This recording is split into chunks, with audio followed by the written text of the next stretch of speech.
There are places where the earth itself seems to hold its breath, where stone and soil carry memories far older than any written word, where the wind moves through ruins that should not exist and whispers secrets that history forgot to record. Across the vast sweep of sub-Saharan Africa, from the highland plateaus of the south to the ancient lake shores of the Sahara's edge, scattered monuments rise from the landscape like fragments of a dream half remembered upon waking. These are the places where granite walls climb skyward without a single drop of mortar binding their stones together, where iron furnaces burned at temperatures that defy easy explanation, where astronomical knowledge appeared among peoples who possessed no telescopes and no written astronomical tradition, at least none that survived for modern eyes to read. They are the silent witnesses to civilizations that flourished and faded, to knowledge that was mastered and then lost, to achievements that the broader world overlooked for centuries and in many ways continues to overlook still. Tonight, we embark upon a journey across this continent of mysteries, a slow passage through landscapes that reshape everything we think we know about the ancient world. We will walk among towers that rival any medieval masonry, stand before stelae that dwarf even the obelisks of Egypt, trace the outlines of cities that were thriving metropolises when Europe languished in its darkest ages. And at each stop along the way, we will encounter the same unsettling pattern, the same quiet defiance of expectation. Achievements that appeared suddenly, knowledge that should not have existed, technologies that worked brilliantly and then, inexplicably, vanished from the historical record.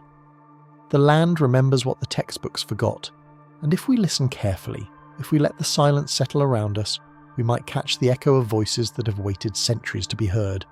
Sit back, relax, and let the journey begin. Our first steps carry us into the highland interior of southern Africa, to a place where granite hills rise like sleeping giants beneath a sky that stretches endlessly in every direction.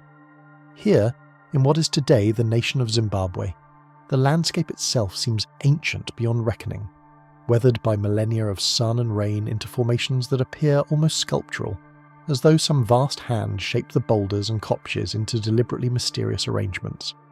And nestled within this primordial terrain, spread across a valley between two such granite hills, lies a monument that stopped European explorers in their tracks when they first encountered it. A monument so unexpected, so sophisticated, so utterly at odds with prevailing assumptions that for over a century observers refused to believe that Africans could have built it.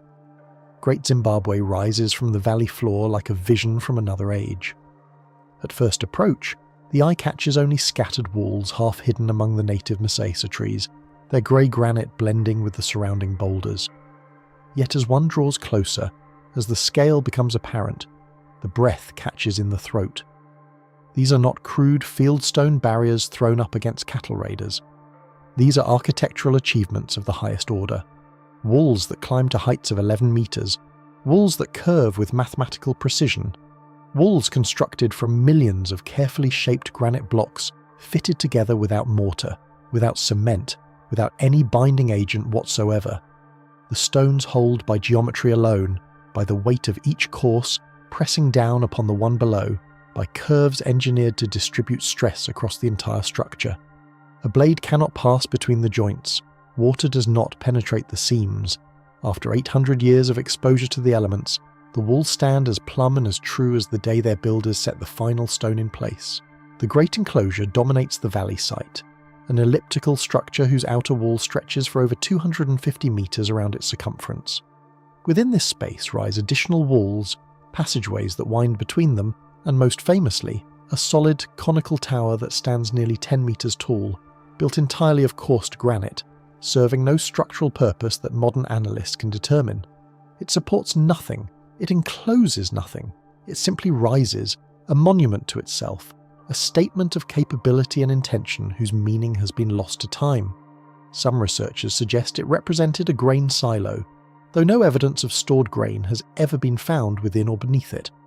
Others propose it symbolised royal authority, perhaps echoing the shape of a granary even if it never functioned as one, linking the ruler's power to the people's sustenance. Still others wonder if it held astronomical significance, though no clear alignment has been demonstrated. The tower stands silent, offering no answers, only the irrefutable evidence of its own existence.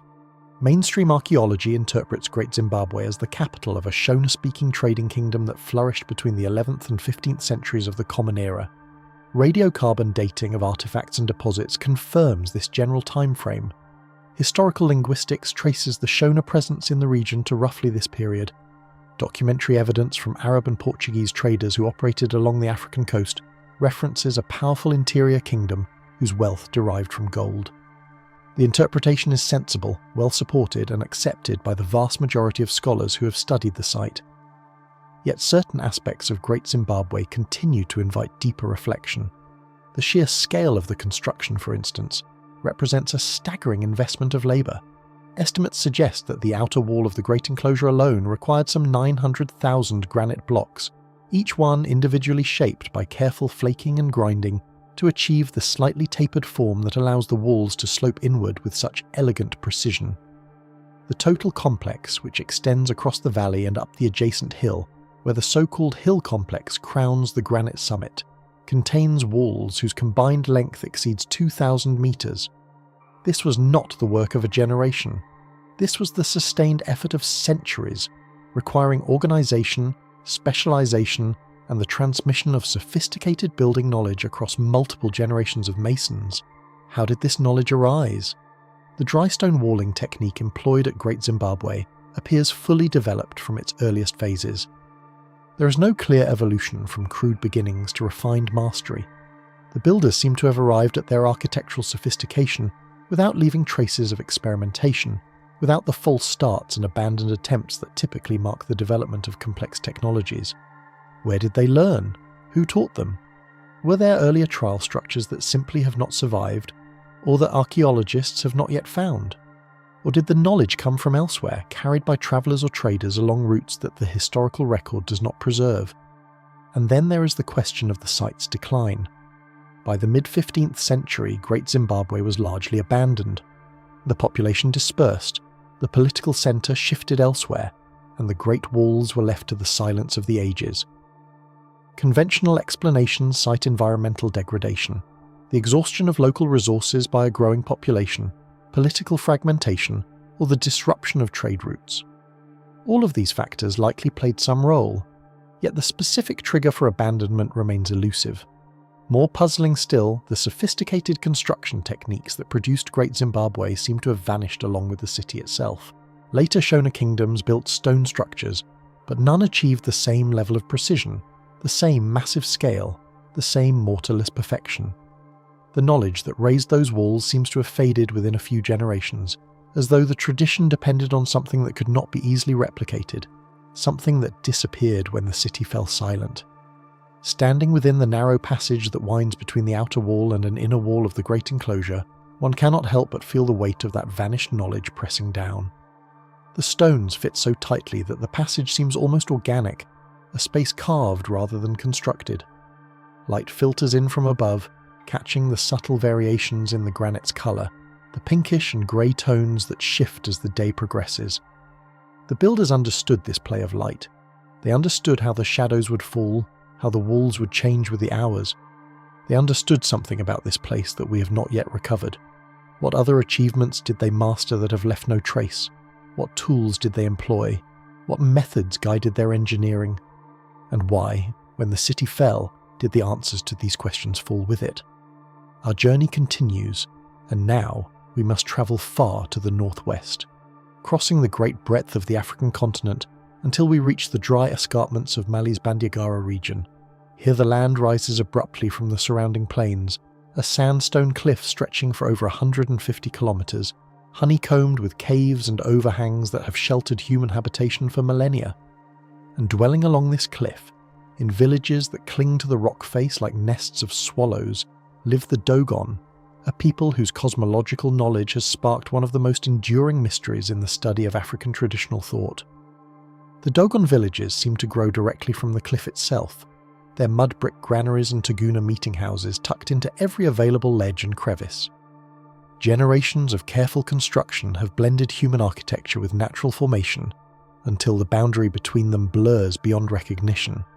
The landscape is vertical here, demanding constant awareness of space and balance, and the Dogon have adapted to it with an intimacy that speaks of countless centuries of dwelling in this place. They are farmers and artisans, keepers of oral traditions that preserve genealogies, historical narratives, and religious knowledge stretching back into the distant past. And among the knowledge they have preserved, woven into their cosmological stories and ritual practices, are references to a small companion star of Sirius that the naked eye cannot see. Sirius blazes in the winter sky, the brightest star visible from Earth, a beacon that has guided travellers and marked seasons for as long as humanity has looked upward. What the eye does not reveal, what required the telescope to discover, is that Sirius is not alone. Sirius A, the brilliant primary, is orbited by Sirius B, a tiny white dwarf star so faint that it was not directly observed until 1862, and not photographed until 1970. Sirius B is dense beyond easy comprehension, a stellar remnant whose mass approaches that of our own Sun compressed into a volume roughly the size of Earth. It completes one orbit around Sirius A approximately every 50 years, and here is where the mystery begins. According to researchers who studied Dogon cosmology in the 1930s and subsequent decades, traditional Dogon knowledge includes references to a companion star of Sirius that is invisible but extremely heavy, that completes its orbit in roughly 50 years, and that represents a crucial element in Dogon creation mythology. The star, called Potolo in Dogon tradition, was said to be made of a substance denser than any material on Earth, a substance so heavy that all the people of Earth together could not lift even a small quantity of it. The orbital period, the invisibility, the extraordinary density, all correspond with remarkable precision to the astronomical properties of Sirius B, as modern science understands them. Mainstream anthropology offers several explanations for this apparent knowledge. The most widely accepted interpretation holds that the Dogon absorbed information about Sirius B from European visitors, missionaries, or colonial administrators during the early 20th century, before the ethnographic studies that documented their cosmological knowledge were conducted. Sirius B had been predicted mathematically in the 1840s and observed telescopically by the 1860s. By the time French anthropologists Marcel Griaule and Germaine Dieterlen conducted their intensive studies of Dogon religion in the 1930s and 1940s, the information had been available in European scientific circles for decades. The Dogon, living along trade routes that connected them to the wider world, could plausibly have encountered this knowledge through contact with educated outsiders. This explanation satisfies many scholars. It requires no recourse to ancient astronomical secrets, no impossible observations by unaided eyes, no intervention by celestial visitors as some fringe theorists have proposed. It is economical, it is reasonable, and it fits within established frameworks of cultural exchange and information transmission. Yet the matter refuses to rest entirely. The Dogon's Sirius knowledge is woven deeply into religious narratives that contain no other obvious traces of European influence. The cosmological system recorded by Griaule and Dieterlen is vast, intricate, and internally consistent, incorporating the Sirius lore in ways that do not suggest recent grafting. The Dogon did not simply mention that Sirius has a companion. They embedded that companion within a symbolic framework linking celestial events to agricultural cycles, to ritual practices, to the very origins of humanity. If this information was borrowed from passing Europeans, the Dogon integrated it with astonishing thoroughness and speed, making it appear as though it had always been present. There are further puzzles. Dogon astronomical tradition also references a third component of the Sirius system, an additional star or object that mainstream astronomy has not confirmed. Some researchers have argued that this indicates the Dogon were not simply repeating what they had heard from Europeans, since no European source in the early 20th century would have included an unverified third star. Others counter that this simply reflects the Dogon's own elaboration upon borrowed material, a creative expansion rather than evidence of independent knowledge. The debate continues, and the definitive answer remains elusive. What the Dogon themselves say about the origins of their astronomical knowledge, that it was given to them by ancestral beings in the remote past, cannot be accepted as historical evidence by academic standards, yet neither can it be easily dismissed as mere myth. Oral traditions sometimes preserve kernels of genuine ancient observation, wrapped in layers of symbolic elaboration. The question then becomes, is there a kernel here, a genuine early awareness of Sirius B that predates European contact? Or did the Dogon, gifted storytellers and sophisticated thinkers, simply weave new information into old patterns so skillfully that the seams became invisible? The sandstone cliffs of Bandiagara offer no answer. The Taguna, where elders gather to discuss sacred matters, holds its councils in languages the outsider does not speak, about traditions whose full depths have not been shared. What the Dogon know, what they truly know and have always known, remains at the edge of our understanding, close enough to sense but just beyond our grasp. From the escarpments of Mali, our journey now carries us eastward and northward, into a landscape so transformed by time that it seems almost another world. We are approaching the southwestern corner of Egypt, but we will stop well short of the pyramids and temples that capture most attention. Our destination lies in the Nubian desert, in a region of sand and stone where rain falls so rarely that the very concept of rainfall seems foreign, where the midday sun reduces everything to shadow and glare, where nothing appears to have lived for countless centuries. This is the landscape surrounding Nabta Playa, and appearances here are profoundly deceiving. Approximately 11,000 years ago, this desert was no desert at all. Monsoon patterns brought summer rains to what is now the Eastern Sahara, transforming the basins and wadis into seasonal lakes surrounded by grasslands that supported cattle, antelope, and the humans who hunted them. The playa that gives the site its name was one such seasonal lake, filling with water during the wet months, drying to a hard clay pan during the dry season, sustaining communities of pastoralists who camped along its shores and left behind traces of their presence that would wait millennia to be discovered. And among those traces are megaliths, standing stones, flat slabs, and carefully arranged boulders that constitute what may be the oldest known astronomical observatory in the world, predating Stonehenge by at least 1,000 years, perhaps by as many as 2,000. The stone circle at Nabta Playa is modest in scale compared to its British counterpart, no more than 4 meters in diameter, its uprights reaching only to knee height. Yet within this humble ring, certain stones align with the summer solstice, marking the point on the horizon where the sun rises on the longest day of the year. Other alignments have been proposed, including possible connections to bright stars such as Arcturus, Sirius, and Alpha Centauri, though not all researchers accept these stellar interpretations. What seems beyond dispute is that the people who erected these stones understood the sky well enough to encode their understanding in permanent form, to create a structure whose orientation was not accidental but deliberate. Mainstream archaeology accepts Nabta Playa as a genuine megalithic site of considerable antiquity. Radiocarbon dating of associated deposits and organic materials places the major construction phases between roughly 7,000 and 5,000 BCE, making the earliest alignments contemporary with, or older than the oldest known monuments of the Nile Valley. The people who built the circle were semi-nomadic pastoralists, cattle herders who gathered at the playa during the wet season for ceremonies and social exchange before dispersing across the savannah during drier months. The alignments likely served practical purposes, marking the arrival of the rains that made life in this marginal environment possible. Yet even within this mainstream framework, questions proliferate. The level of astronomical sophistication implied by the alignments, even if we accept only the solstice orientation as securely established, suggests observation and record-keeping extending over generations.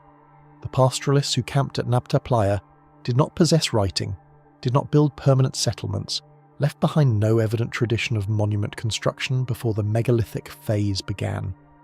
Where did the idea come from? How did they know to align their stones with celestial events? What manner of intellectual tradition preserved and transmitted this knowledge among a mobile pre-literate population? Beyond the small stone circle, the broader landscape contains additional mysteries.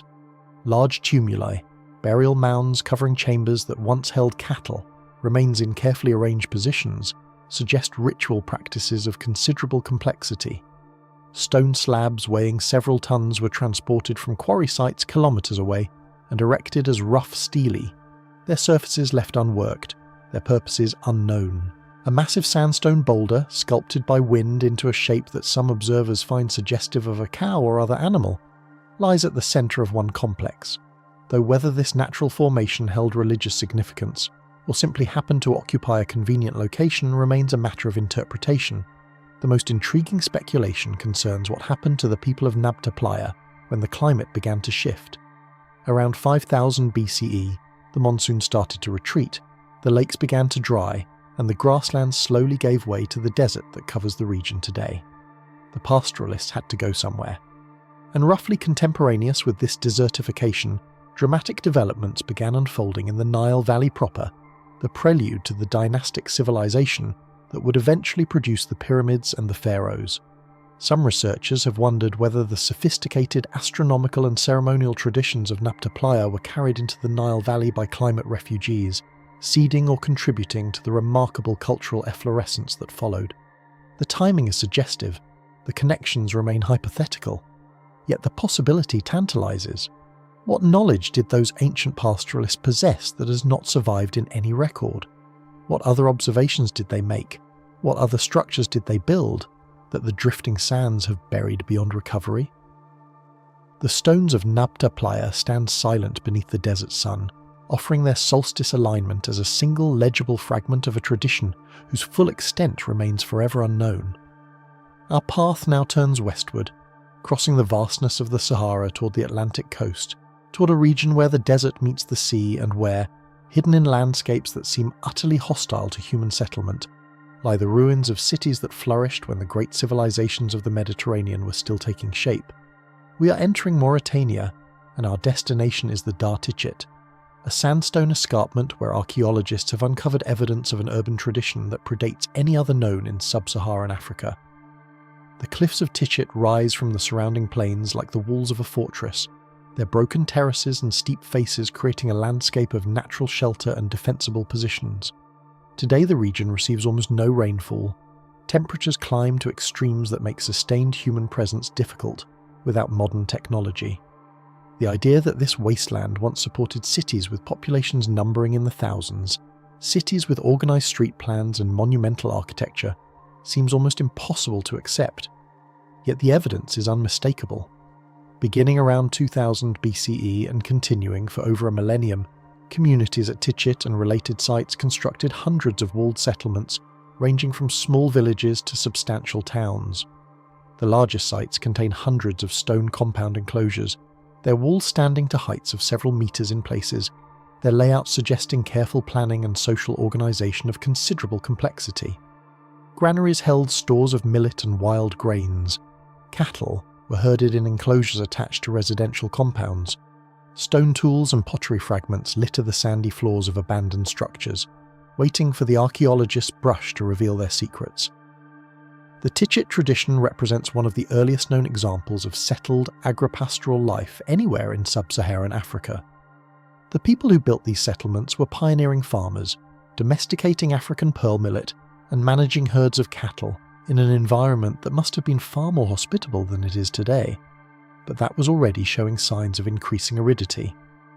They were not merely surviving in a marginal landscape, they were thriving, building permanent infrastructure, accumulating surplus, developing social hierarchies that expressed themselves in the size and complexity of individual compounds. For over 1,000 years, this tradition persisted and expanded, a forgotten chapter in the human story that mainstream history has largely ignored. Mainstream archaeology situates the Tichet phenomenon within broader patterns of Saharan climate change and human adaptation. As the Sahara dried, populations concentrated around remaining water sources and arable land, developing more intensive agricultural and pastoral strategies. The stone architecture of Tichet reflects both the availability of suitable building material and the need for permanent structures that could protect stored grain from raiders and livestock from predators. The tradition eventually declined as conditions continued to deteriorate, with populations migrating southward toward better-watered regions. Some researchers have proposed connections between the Tichet diaspora and the later emergence of complex societies in the Western Sahel, including the famous Ghana Empire, though the specific links remain debated. Yet for all that we know, the Tichet settlements continue to pose questions that resist easy answers. The construction techniques, for instance, employed carefully fitted dry stone walling that shows considerable sophistication. The compound walls are thick, often over a metre, suggesting that defence was a primary concern. But defence against what? Against whom? The settlements cluster in valleys and along escarpment edges as though seeking natural protection from some threat, that the archaeological record does not clearly identify. Was this threat human or environmental? Were rival communities warring over diminishing resources, or were the walls designed to hold back the drifting sand itself, to create sheltered spaces within an increasingly hostile environment?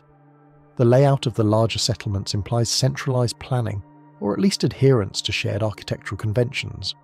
Compounds align along axes, streets run in recognizable patterns, communal structures occupy central positions. This is not the random accretion of structures that characterizes many early villages. This is something closer to urban design, emerging in the heart of the Sahara over 4,000 years ago, among a population that left no written records, no artistic tradition beyond utilitarian pottery, no clear evidence of contact with the literate civilizations developing contemporaneously in Egypt and Mesopotamia. How did they develop these organizational principles? Were there specialists who planned the settlements, architects whose knowledge was passed down through generations? Or did the conventions emerge organically, growing from shared practical experience until they became tradition? And what happened to the people of Tichit when the desert finally drove them from their homes? Their descendants presumably joined the streams of migrants moving south and west, carrying with them whatever knowledge and traditions they had preserved. Did they carry the memory of their stone cities? Did they pass down stories of the walled compounds and the granaries of the ancestors who had tamed a landscape that was already becoming uninhabitable? If so, those stories have not survived in any form that scholars have identified. The Tichit tradition, like so many others, seems to have vanished without clear trace, leaving behind only the silent ruins for the desert wind to erode. The sun sets over the escarpment, casting long shadows across the ancient walls, and one can almost imagine the voices of those forgotten builders echoing among the stones. What did they know? What did they achieve? What visions guided them as they raised their cities in the face of an advancing desert? We carry these questions with us as we turn southward now, leaving the Saharan borderlands behind and descending into the tropical heart of West Africa. Our destination is a place where art and metallurgy combine to produce objects of such refined beauty that when Europeans first encountered them, they could not believe they were African at all.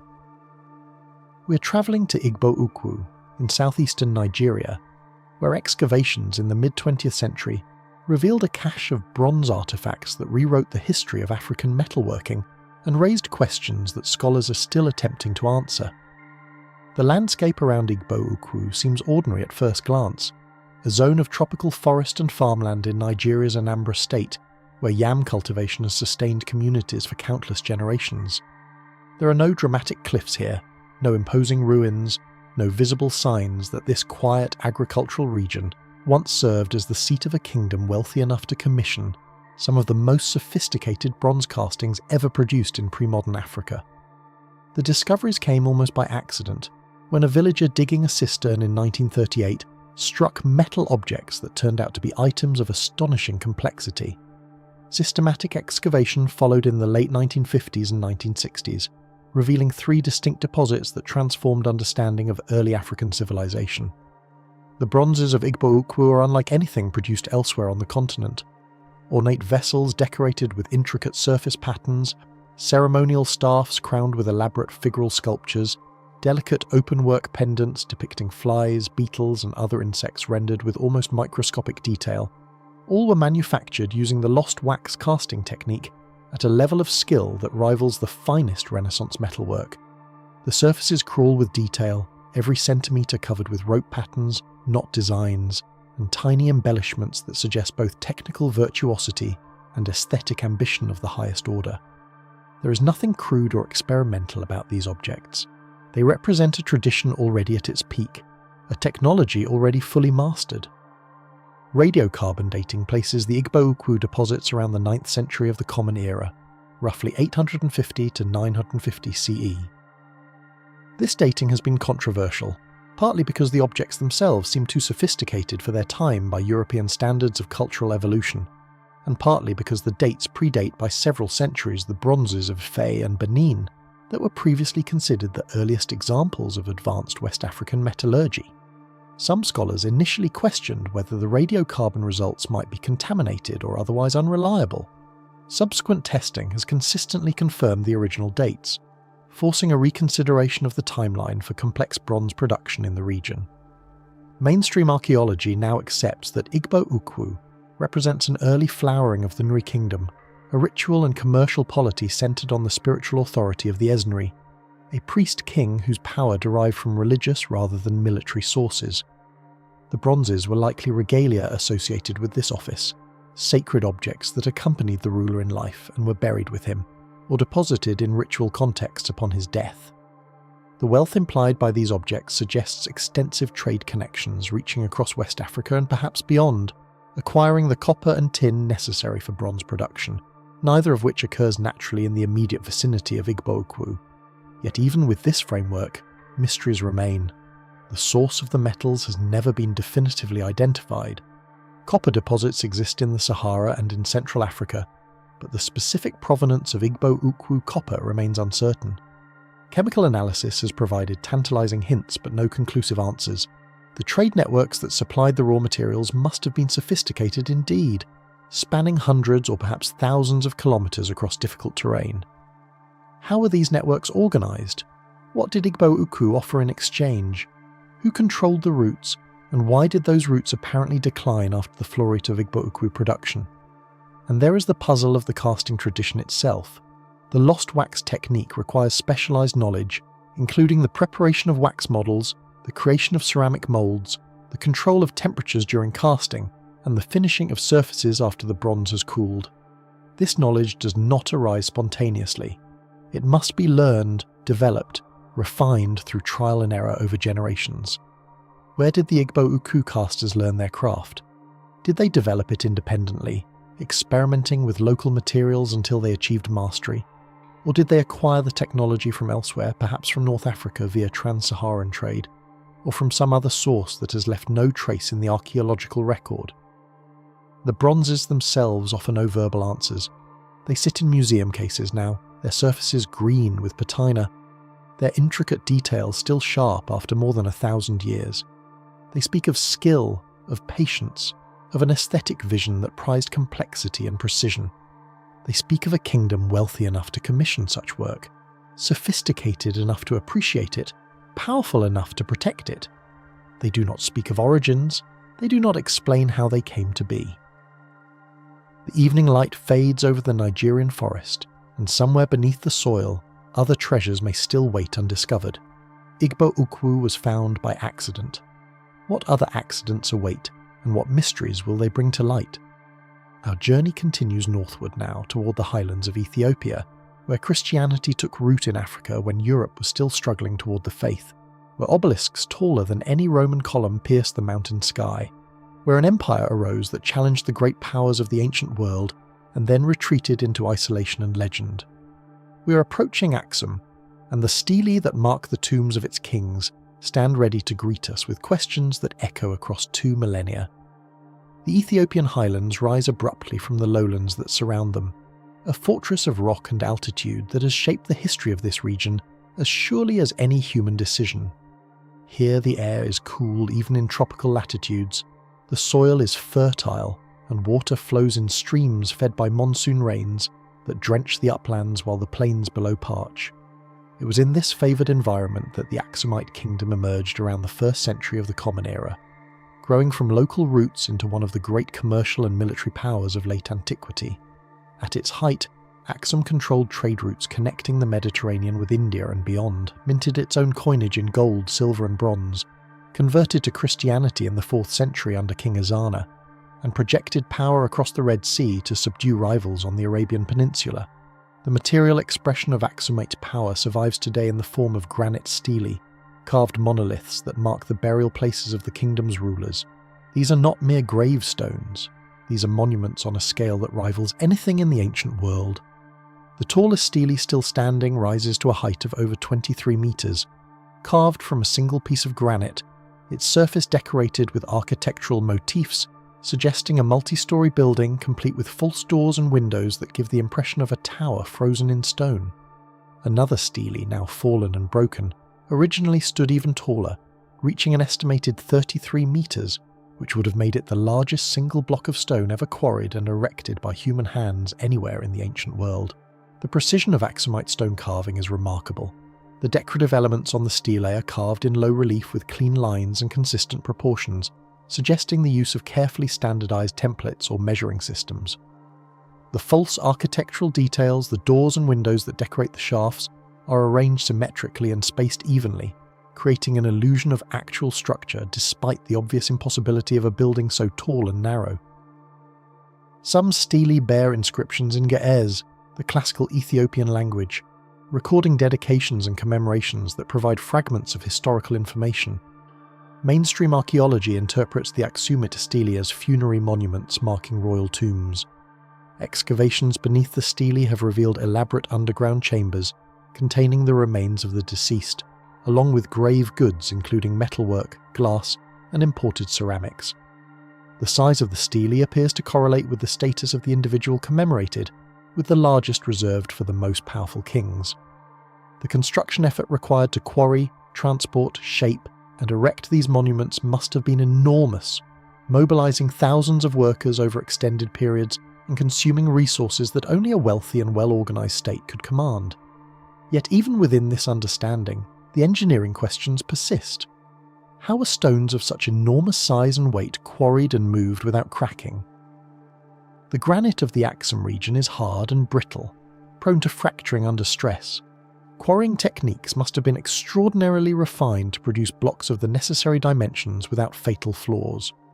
Transportation from quarry to erection site would have required ingenious methods, perhaps involving sledges, rollers, and massive labour forces pulling in coordinated teams, and the erection itself, the raising of a 33-metre monolith into vertical position, represents a mechanical challenge that defies easy explanation even today. The larger stelae now lies broken where it fell, its fracture possibly occurring during erection itself, or perhaps during some subsequent disturbance. The failure offers a window into the limits of Aksumite capability. Even with all their skill, even with all their resources, the engineers who attempted to raise that final largest monument could not quite succeed. Or perhaps they did succeed, and the stelae fell later, toppled by earthquake or undermined by flooding or deliberately pulled down by enemies. The truth is unknown. The shattered segments lie where they fell, silent testimony to ambition that either exceeded grasp or fell victim to later catastrophe. What knowledge guided the Aksumite engineers? What calculations determined the angles of force, the distribution of weight, the strength of ropes and levers?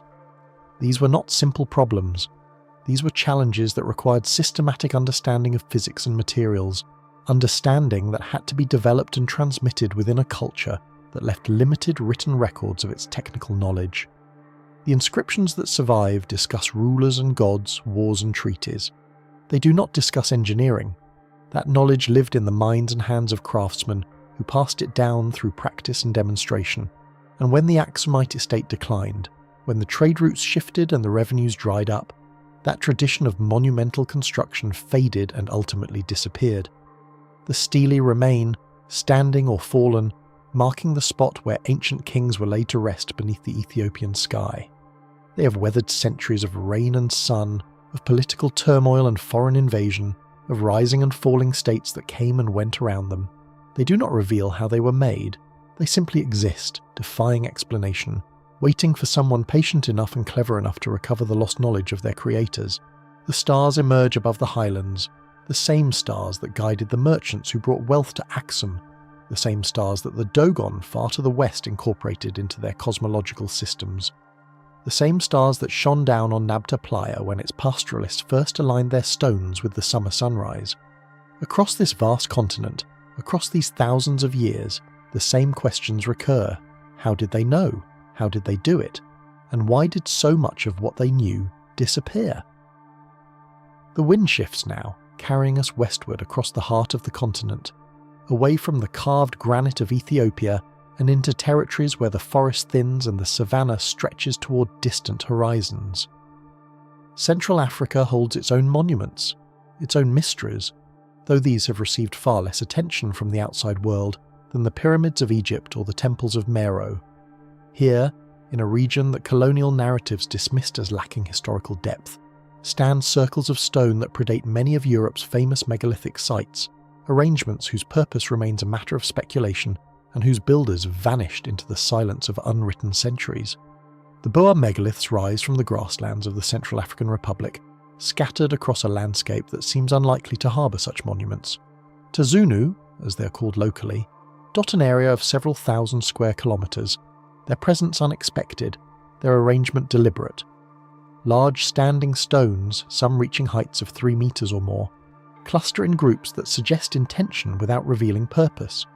Around them lie smaller stones, some shaped, some apparently natural, arranged in patterns that resist easy interpretation. The soil here is laterite, rich in iron, red as rust, hard when dry but workable when wet. It seems an improbable place for a megalithic tradition, yet the tradition existed and its traces remain. Mainstream archaeology dates these monuments to roughly the 1st millennium BCE, though establishing precise chronologies has proven difficult in a region where organic materials decay quickly and where excavation has been limited by logistical challenges and political instability. The Boer megaliths are typically interpreted as funerary or commemorative markers, similar in function if not in form to the standing stones found across so many cultures worldwide. Graves have been found in association with some of the stone clusters, containing skeletal remains and occasional artefacts that provide clues to the identity of those honoured by such elaborate memorials. The construction must have required significant communal effort, the quarrying and transport of heavy stones across distances that, in some cases, exceed several kilometres, all accomplished by populations whose settlements have left minimal archaeological traces. Yet the questions multiply. Why here? The Central African savannas are not obvious places for megalithic culture to flourish. The populations were likely mobile, following seasonal patterns of rainfall and grazing, not the settled agricultural communities that typically produce monumental architecture. The investment of labour represented by these stone monuments seems disproportionate to what we know of the societies that built them, and the distribution pattern raises further puzzles. Some areas are dense with megaliths, dozens of sites within a relatively compact zone. Other seemingly similar environments have none at all. What determined where these monuments were placed? Were certain locations sacred, marked by events or features now lost to memory? Did particular lineages or clans claim exclusive territories memorialised by these stones? The builders did not write their reasons down. They simply built and left, and the stones remain. The astronomical alignment question has been raised for Boer as it has for so many megalithic sites worldwide. Some researchers have suggested that the orientation of certain stone groupings corresponds to celestial events, solstices or equinoxes, or the rising points of significant stars. Others argue that the evidence for such alignments is weak, that the scatter of stones is too irregular to support claims of deliberate astronomical function. The debate continues, unresolved, because the data are ambiguous, and the builders left no testimony explaining their intentions. Were these people stargazers, tracking the heavens with stone markers across generations? Or were they simply commemorating their dead in locations chosen for reasons we cannot now recover? The stones do not say. They stand silently in the red grass, weathered by millennia of seasonal rains, waiting. What strikes observers most forcefully is the sheer persistence of the tradition.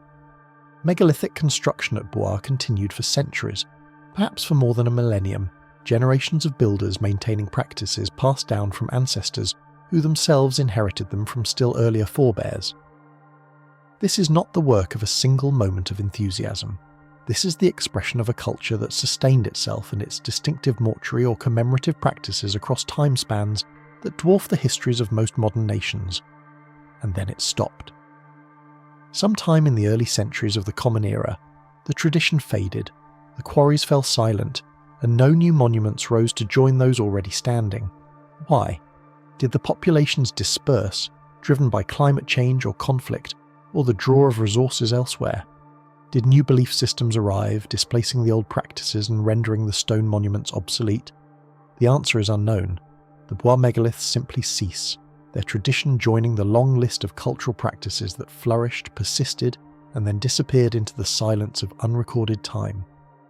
Our path continues westward still, crossing into the territory of what is now Nigeria, where the forest grows thick and the rivers wind slowly toward the sea.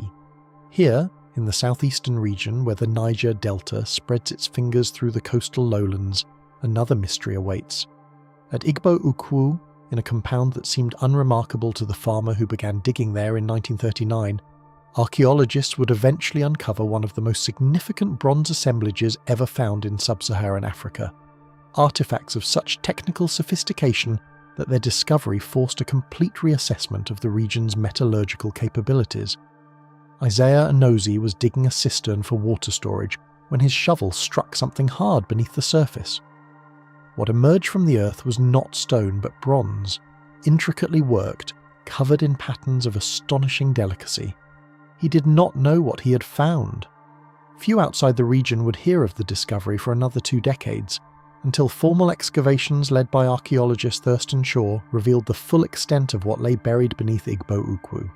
3 distinct deposits were eventually identified. One appeared to be a storehouse containing regalia and ritual objects.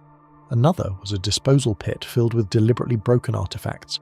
The third was a burial chamber containing the remains of a seated figure, surrounded by objects of breathtaking craftsmanship. The bronzes of Igbo-Ukwu defy easy categorization. They are not like anything else found in Africa, or for that matter anywhere in the world. The technique used to create them, known as lost wax casting, was practiced across many cultures, but the particular style and virtuosity displayed at Igbo-Ukwu have no known antecedents. Vessels shaped like calabashes, their surfaces covered in woven patterns that mimic rope and basketry. Bowls rimmed with interlaced serpents, ceremonial staffs and fly whisks and pendants depicting insects, leopards, rams. The detail achieved in these castings is extraordinary. Individual threads of the imitation rope are distinguishable. The scales of the serpents are individually rendered. This was not approximate work.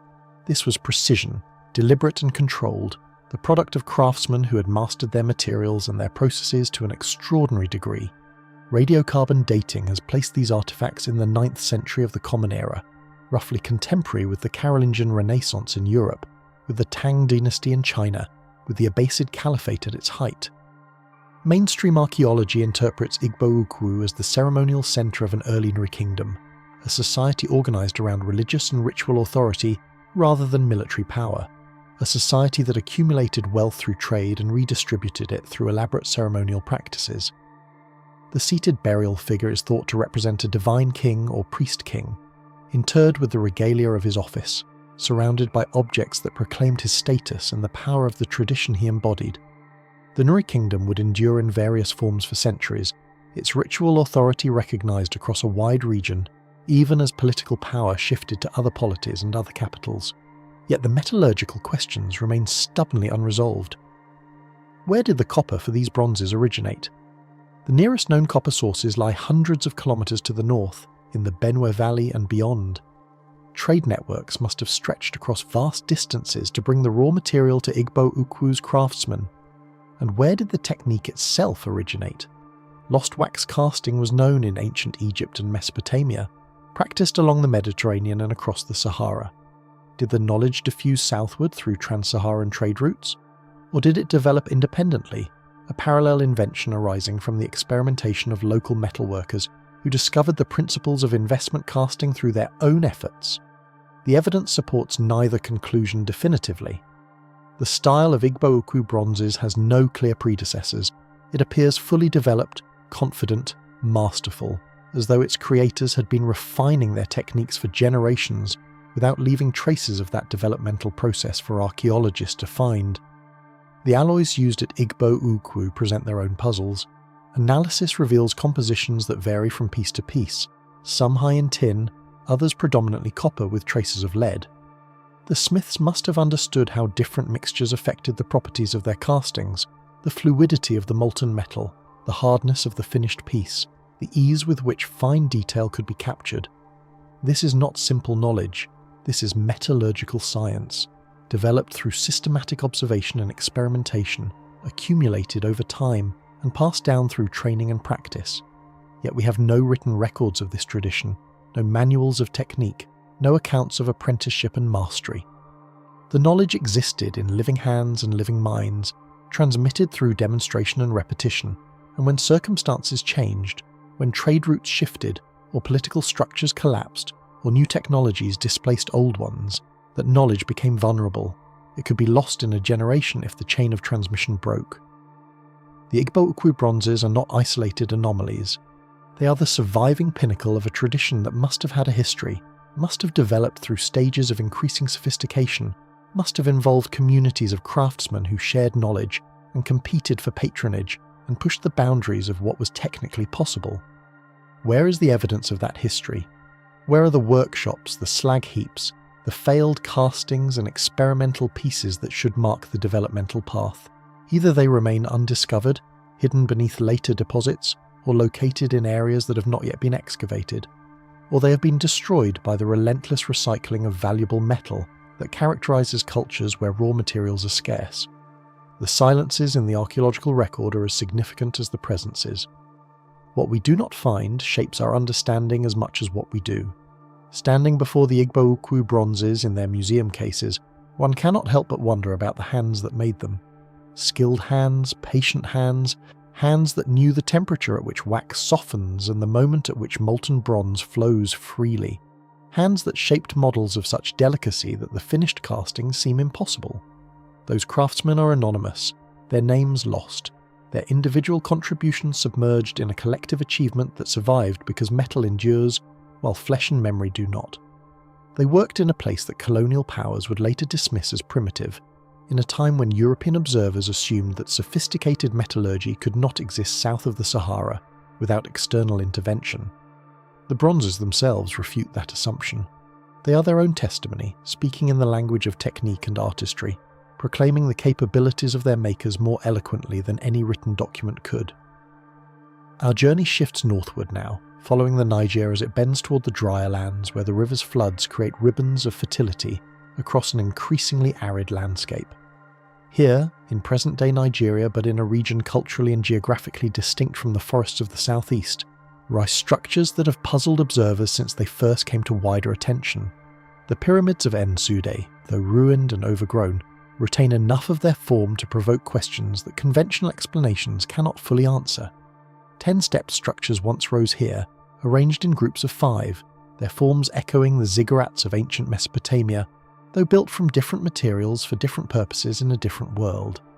Constructed from mud and clay, the Nsude pyramids represented the accumulated labour of communities who invested tremendous effort in monuments that would require constant maintenance to survive. Clay is not stone. It erodes, it cracks, it returns to the earth from which it came unless human hands continually repair and rebuild. That the Nsude pyramids endured at all speaks to the sustained commitment of those who built them and those who came after. That they are now ruined speaks equally to the fragility of such structures, once the social systems that maintained them ceased to function. Mainstream archaeology interprets the Nsude pyramids as ritual structures associated with the Igbo god Allah, the earth deity whose power governed agriculture and fertility, and the moral order of human society. Temples were built, ceremonies performed, offerings made to ensure the continued favour of divine forces that controlled whether crops grew, and children thrived, and communities prospered. The stepped form may have represented the cosmic mountain, the axis connecting earth and sky, the point of contact between human and divine realms. Such symbolism is found across many cultures, the pyramid or ziggurat or stepped platform serving as an architectural metaphor for the hierarchy of being that places gods above mortals and mortals above the earth that sustains them. Yet the precision of the Nsude pyramids, even in their ruined state, suggests engineering knowledge that extended beyond simple ritual motivation. The steps are regular, the proportions balanced, the orientation apparently deliberate, though weathering and collapse have obscured the original alignments. Building in clay requires understanding of water content, of drying rates, of the structural loads that successive layers can bear before they compress and deform. The builders must have developed this understanding through experience, through generations of construction and observation, through failures that taught them the limits of their materials and successes that demonstrated what was achievable. This is empirical science, conducted without written records or formal theories, but yielding practical knowledge of genuine sophistication. The Nsude pyramids are largely forgotten today, their presence unknown to most Nigerians and virtually invisible to the wider world. Colonial administrators recorded their existence but showed little interest in investigating their origins or significance. Subsequent generations have watched them erode, their mud returning to the earth, their stepped forms softening into mounds that might easily be mistaken for natural features by observers who did not know what once stood here. How much has already been lost? How many other structures, other monuments, other traces of architectural traditions have disappeared entirely, their very existence erased by time and neglect and the indifference of those who came later? The question extends beyond Nsude, beyond Nigeria, beyond Africa itself. Every landscape contains palimpsests, layers upon layers of human activity compressed and overwritten and partially erased. The monuments that survive are a tiny fraction of what once existed. The knowledge that survives is tinier still. We glimpse fragments through archaeology, through oral tradition, through the stubborn persistence of objects that outlast the people who made them, and we construct narratives that are at best approximations, at worst distortions, of what actually happened in the human past. The Nsude pyramids remind us how much we do not know, how much we cannot know, how much has slipped beyond the reach of recovery. Our path turns now toward the deeper forests and the broader plains, toward evidence of transformations that reshaped not just individual sites but entire continents. The Bantu expansion, one of the most significant demographic and cultural movements in human history, carried languages and technologies and ways of life across thousands of kilometers over thousands of years, and at its heart lay a mastery of iron that made much of what followed possible. The buried furnaces that mark this expansion are scattered across a vast territory, from Cameroon to Kenya, from the Congo rainforest to the Zambezi Valley, each site a node in a network of knowledge transmission whose full extent we are only beginning to comprehend. Iron transformed everything. It provided tools sharper and more durable than stone, capable of clearing dense forest, tilling heavy soil, shaping wood and bone with precision impossible using earlier technologies. It provided weapons more effective than those wielded by peoples who lacked the metallurgical knowledge to produce them. It supported population growth by increasing agricultural productivity and territorial expansion by providing military advantage. The peoples who mastered iron, who understood how to extract it from ore and shape it into useful objects, possessed capabilities that those without such knowledge could not match. The Bantu expansion followed the iron, or perhaps the iron followed the Bantu, the two intertwined in ways that archaeological evidence is still working to untangle. The furnaces themselves are remarkable structures. Some were simple bowl-shaped pits lined with clay, sufficient for small-scale production serving local needs. Others were sophisticated installations capable of achieving temperatures above 1400 degrees Celsius, temperatures that required careful control of airflow through tuyeres and bellows, that demanded understanding of how heat behaves and how metal responds to it. The slag heaps that accumulated around these furnaces represent millions of firing episodes, millions of moments when ore was transformed into bloom, and bloom was hammered into usable iron. This was industrial production, sustained across generations, organized to meet demand that must have been substantial and continuous. Radiocarbon dating has pushed the origins of iron smelting in sub-Saharan Africa further and further back in time, to dates that approach or even precede the earliest evidence of iron in regions historically credited with developing the technology. Furnaces in the Great Lakes region of East Africa have yielded dates in the 1st millennium BCE, contemporary with or earlier than the spread of iron across temperate Europe. The implications are profound. If iron smelting arose independently in Africa, as some researchers now argue, then the technology represents a parallel invention, a separate discovery of the same principles that governed metallurgy elsewhere in the world. The knowledge was not borrowed. It was created through observation and experimentation, conducted by people whose names and faces we will never know. Yet the technology did not develop in isolation. Variations in furnace design, in smelting techniques, in the composition of produced iron suggest multiple traditions, multiple innovations, multiple centers of metallurgical knowledge that may have influenced each other or may have developed independently within their respective regions. The picture that emerges is not of a single breakthrough spreading from a single origin, but of a complex landscape of technological development, with different communities finding different solutions to the same fundamental challenge of extracting metal from stone. Some traditions emphasized high-temperature processes that produce steel directly. Others worked at lower temperatures, producing softer iron that required subsequent processing to achieve desired properties. The diversity was real, and it reflected the accumulated wisdom of countless smiths working in countless communities across millennia of African metallurgical history. The spiritual dimensions of iron production reveal themselves through careful examination of the archaeological record. Furnaces were not merely industrial installations, but were treated in many traditions as sites of transformation that paralleled and perhaps participated in the most fundamental processes of creation. Ethnographic evidence from communities that maintained traditional smelting into the 20th century describes elaborate rituals surrounding iron production, restrictions on who could participate, prohibitions regarding sexual contact before and during smelting, the attribution of gendered characteristics to furnaces themselves. The furnace was womb and belly, a space where raw material underwent a kind of birth, emerging transformed from the heat and pressure of the smelting process. Whether such beliefs accompanied the earliest metallurgical traditions remains uncertain, but the consistency with which they appear across widely separated regions suggests deep roots, perhaps as deep as the technology itself. The tuyeres through which air entered the furnace have been found decorated with faces, with symbols, with marks that suggest they were more than functional equipment. They were participants in a process that was understood by those who conducted it as involving forces beyond the purely mechanical. The bellows operators who pumped air into the furnace maintained rhythms that were not arbitrary but learned, transmitted from masters to apprentices through repetition and correction, until the rhythm became instinct, became something felt in the muscles and bones rather than consciously calculated.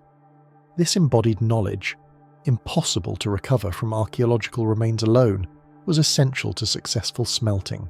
The slag heaps tell us that production occurred, but they cannot tell us how it felt to stand beside a glowing furnace, to read the colour of the flame and know whether the process was proceeding correctly, to sense through accumulated experience when the moment had arrived to break open the structure and retrieve the bloom.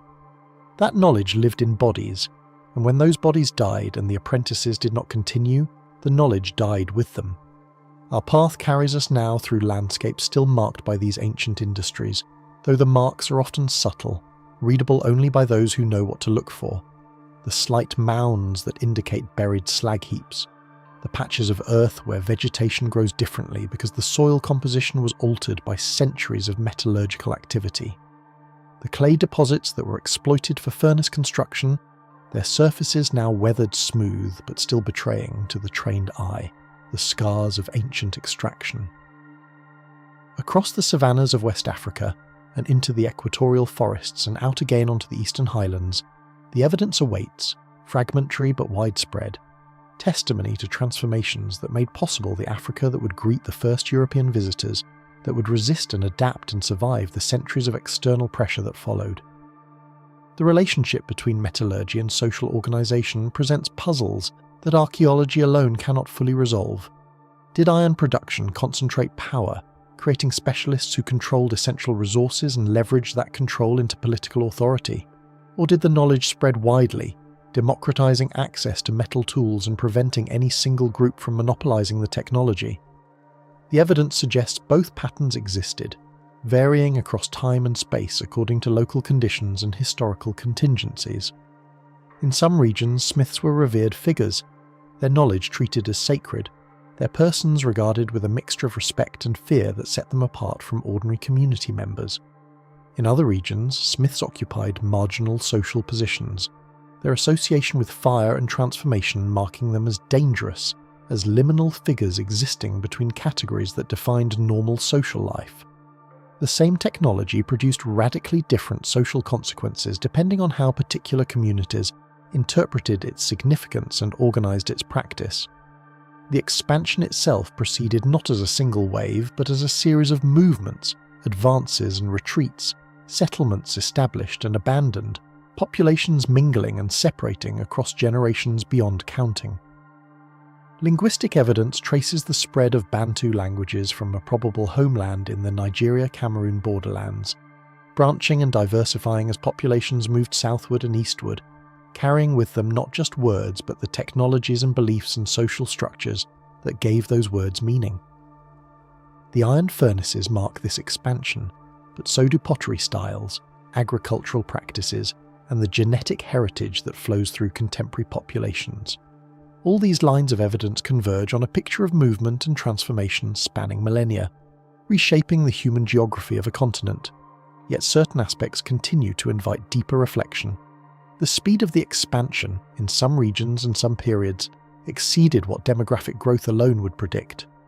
Communities appeared in previously unoccupied territories, established sophisticated iron-working operations, and developed the agricultural systems necessary to sustain growing populations within timeframes that seem remarkably compressed.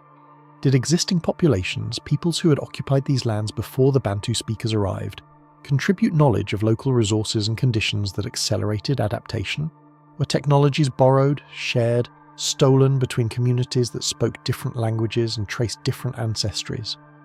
The genetic evidence suggests substantial mixing, the absorption of hunter-gatherer populations into expanding agricultural communities, a process that was sometimes peaceful and sometimes violent and sometimes both simultaneously over the course of generations. The furnaces cannot tell us whether the hands that built them belonged to newcomers or to people whose ancestors had lived in those places for thousands of years before. The temperatures achieved in African iron production challenge assumptions about what was possible with the technologies available. Direct smelting of steel, bypassing the separate carburization processes that characterized European and Asian metallurgy for most of their histories, appears in African furnace traditions at dates that predate similar achievements elsewhere. The Haya of Tanzania produced carbon steel in furnaces that preheated the air blast before introduction, a refinement that increases efficiency and allows achievement of higher temperatures without requiring greater fuel expenditure. This technique was not supposed to exist in Africa. When anthropologist Peter Schmidt documented it in the late 20th century, metallurgists expressed skepticism that traditional furnaces could achieve what was claimed. Experimental reconstruction demonstrated that they could, that African smiths had solved engineering problems through empirical methods that produced solutions as effective as those reached through scientific understanding millennia later. The question rises unbidden in the presence of such achievements.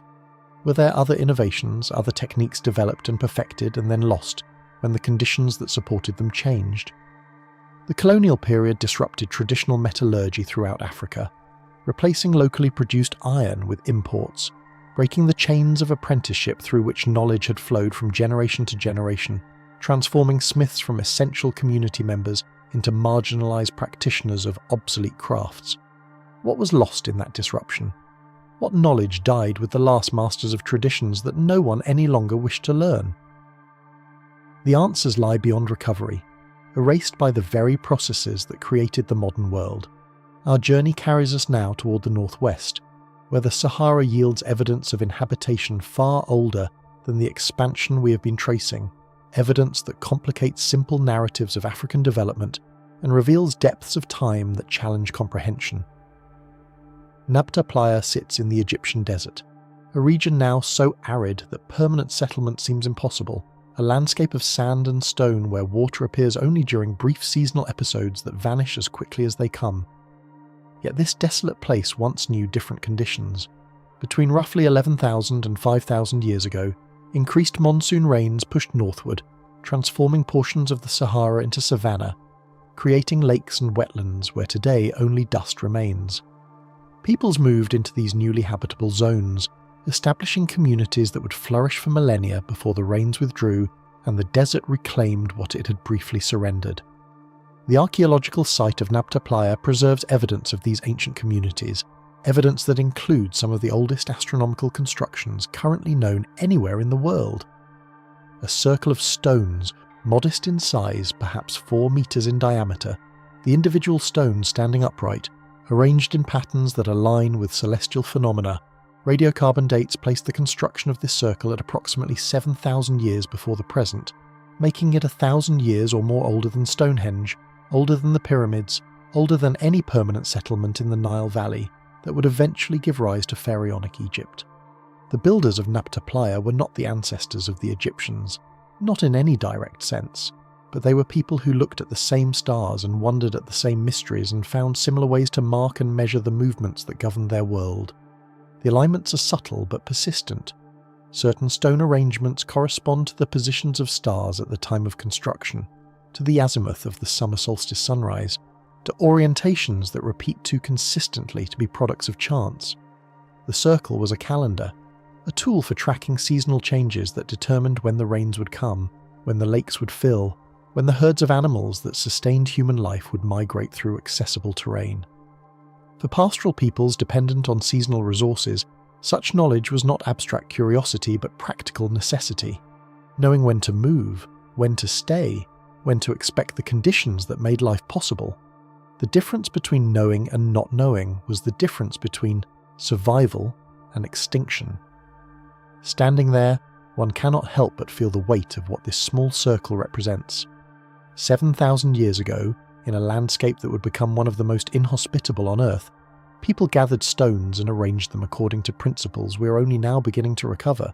They understood something about the relationship between Earth and sky, between the movements of celestial bodies and the rhythms of terrestrial existence that they encoded in the placement of modest megaliths on a vanished lakeshore. The knowledge was valuable enough to justify the labour of construction, significant enough to be preserved and transmitted across generations, who added their own modifications and extensions to the original site. And then the rains failed, and the lakes dried, and the people moved away, and the circle remained, waiting beneath the encroaching sand for archaeologists to find it and puzzle over its meanings. The mainstream interpretation recognises Nabta Playa as evidence of early astronomical sophistication, a precursor to the celestial observations that would later characterise Egyptian civilization, a demonstration that the peoples of the prehistoric Sahara possessed intellectual capabilities comparable to those of any contemporary population anywhere in the world. This interpretation is accepted, documented, supported by careful analysis of alignments and dates, yet certain aspects continue to invite deeper reflection.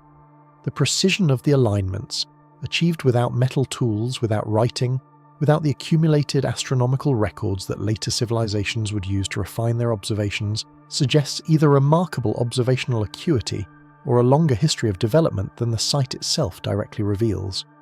Were the builders of Nabta Playa drawing on knowledge accumulated over previous generations, knowledge whose origins might stretch back even further in time? Were there earlier sites, earlier circles, earlier attempts to capture celestial patterns in stone arrangements that have not survived or have not yet been discovered? The current evidence represents not a beginning but a culmination, a point in a trajectory of development whose earlier stages remain invisible. The additional structures at Nabta Playa compound the puzzle. Complex stone arrangements, some apparently serving as tumuli or ceremonial platforms, others resisting easy categorization. Cattle burials, complete skeletons interred with apparent ritual care, suggest that domesticated cattle held symbolic as well as economic significance for these ancient communities. The combination of astronomical alignment and cattle veneration echoes themes that would appear later in Egyptian religion, in the celestial associations of Hathor, in the importance of cattle in funerary and agricultural contexts throughout the Nile Valley. Did ideas flow from the desert communities into the emerging civilization of the river, carried by peoples displaced when their homelands became uninhabitable? Or did similar ideas develop independently in both regions, products of a common human tendency to seek meaning in the patterns of stars and the presence of animals that sustained human life? The evidence permits both interpretations and others besides, without compelling acceptance of any single account. The radiocarbon dates themselves have generated controversy.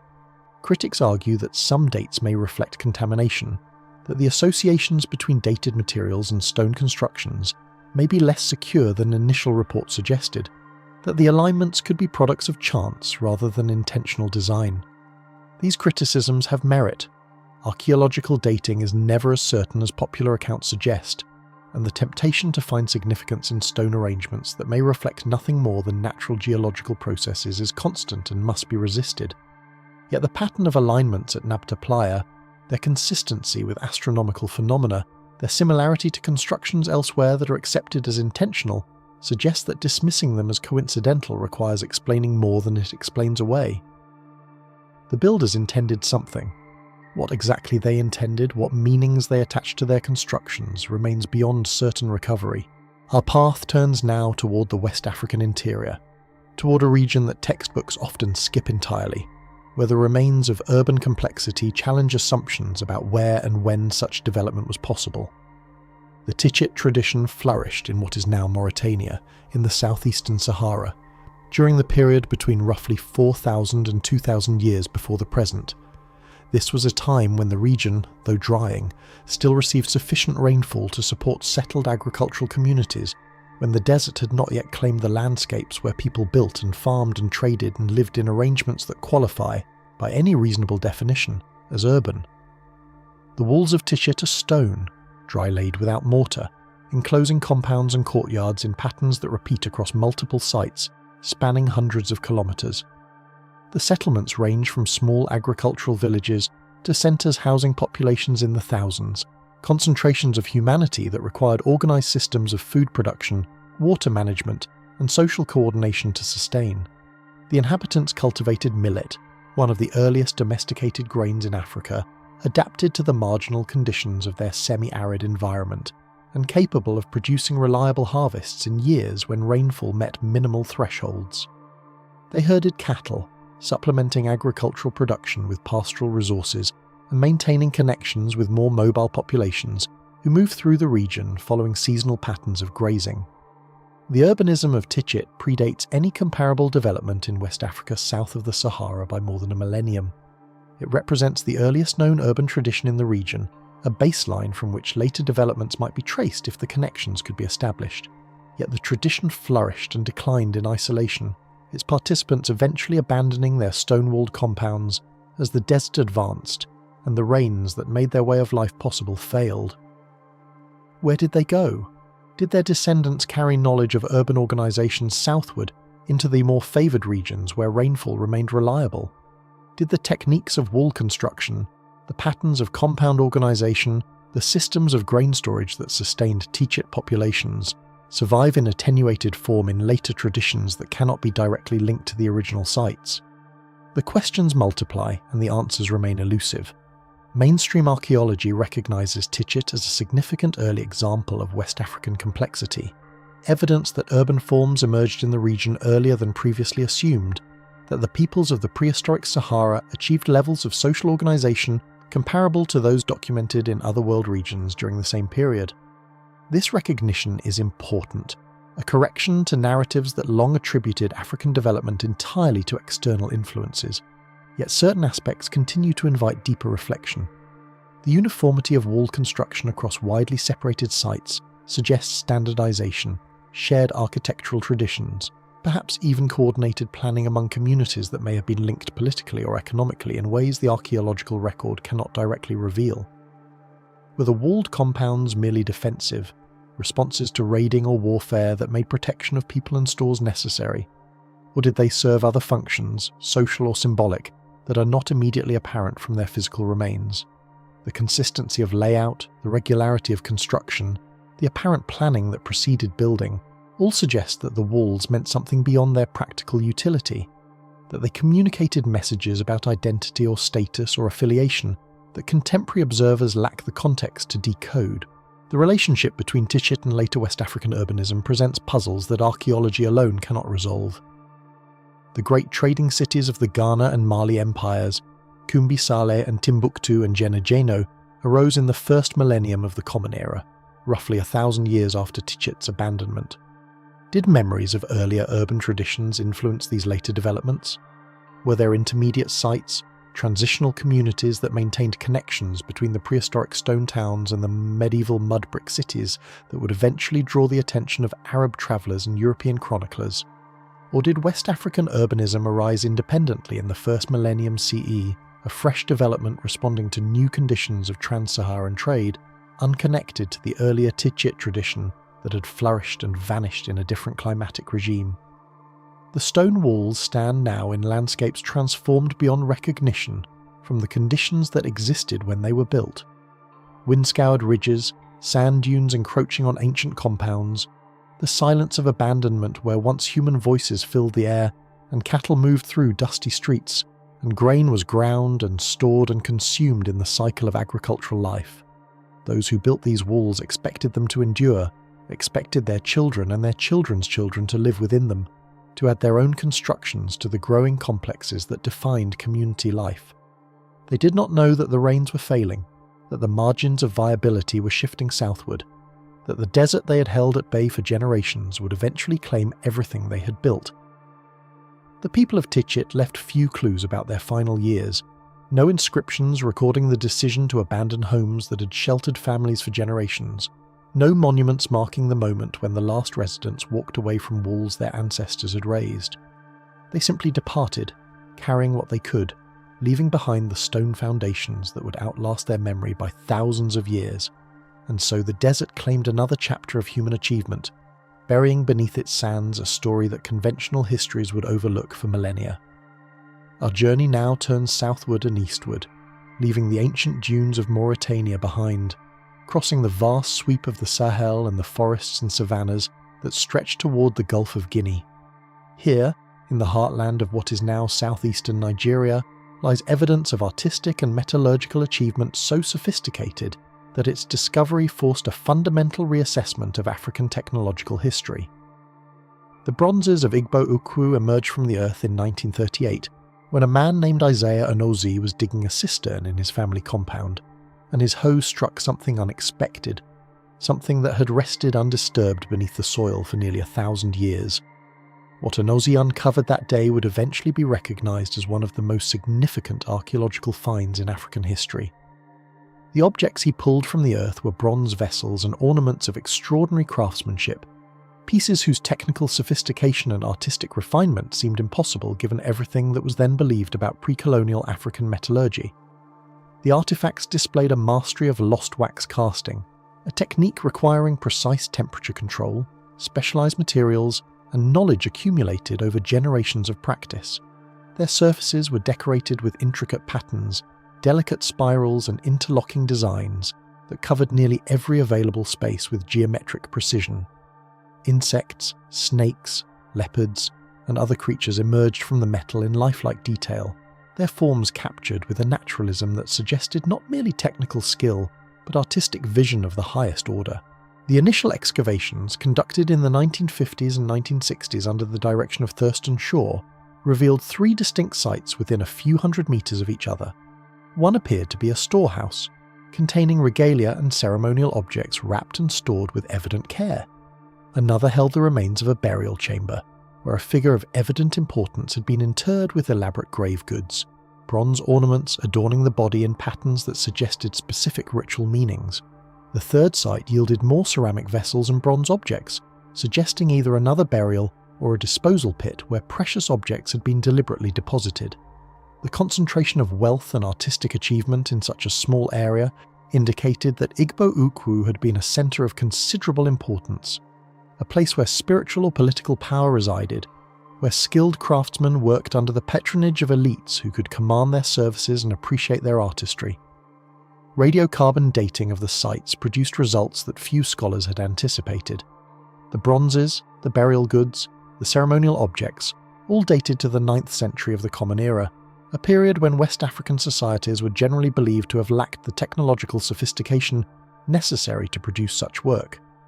The Igbo-Ukwu bronzes predated the famous Benin bronzes by several centuries, predated the rise of the great forest kingdoms that European travellers would later document, predated virtually every benchmark that historians had established for complex metallurgical traditions in the region. The dates were checked and rechecked, challenged and defended, and ultimately accepted as accurate reflections of when these remarkable objects were created. Mainstream archaeology now recognises Igbo-Ukwu as evidence that West African metallurgical traditions developed earlier and achieved higher levels of sophistication than previously understood. The bronzes demonstrate mastery of the lost wax technique, a casting method in which a wax model is encased in clay, the wax melted out, and molten metal poured into the resulting void. The technique requires precise control of temperatures during multiple stages, appropriate clay mixtures that can withstand thermal shock without cracking, and bronze alloys formulated to flow smoothly and capture fine detail. The Igbo-Ukwu craftsmen not only mastered these requirements, but pushed the technique to its limits, producing vessels with walls so thin they seem impossible, surfaces covered with such dense ornamentation that the eye struggles to take it all in. The technical achievement is undeniable, evidence that African metallurgists working 1,000 years ago possessed knowledge and skill comparable to master craftsmen anywhere in the world. Yet certain aspects continue to invite deeper reflection. The bronzes themselves are unique in the archaeological record, distinct in style from any other known African tradition. They do not resemble the later Benin bronzes, with their formal commemorative portraits of kings and dignitaries.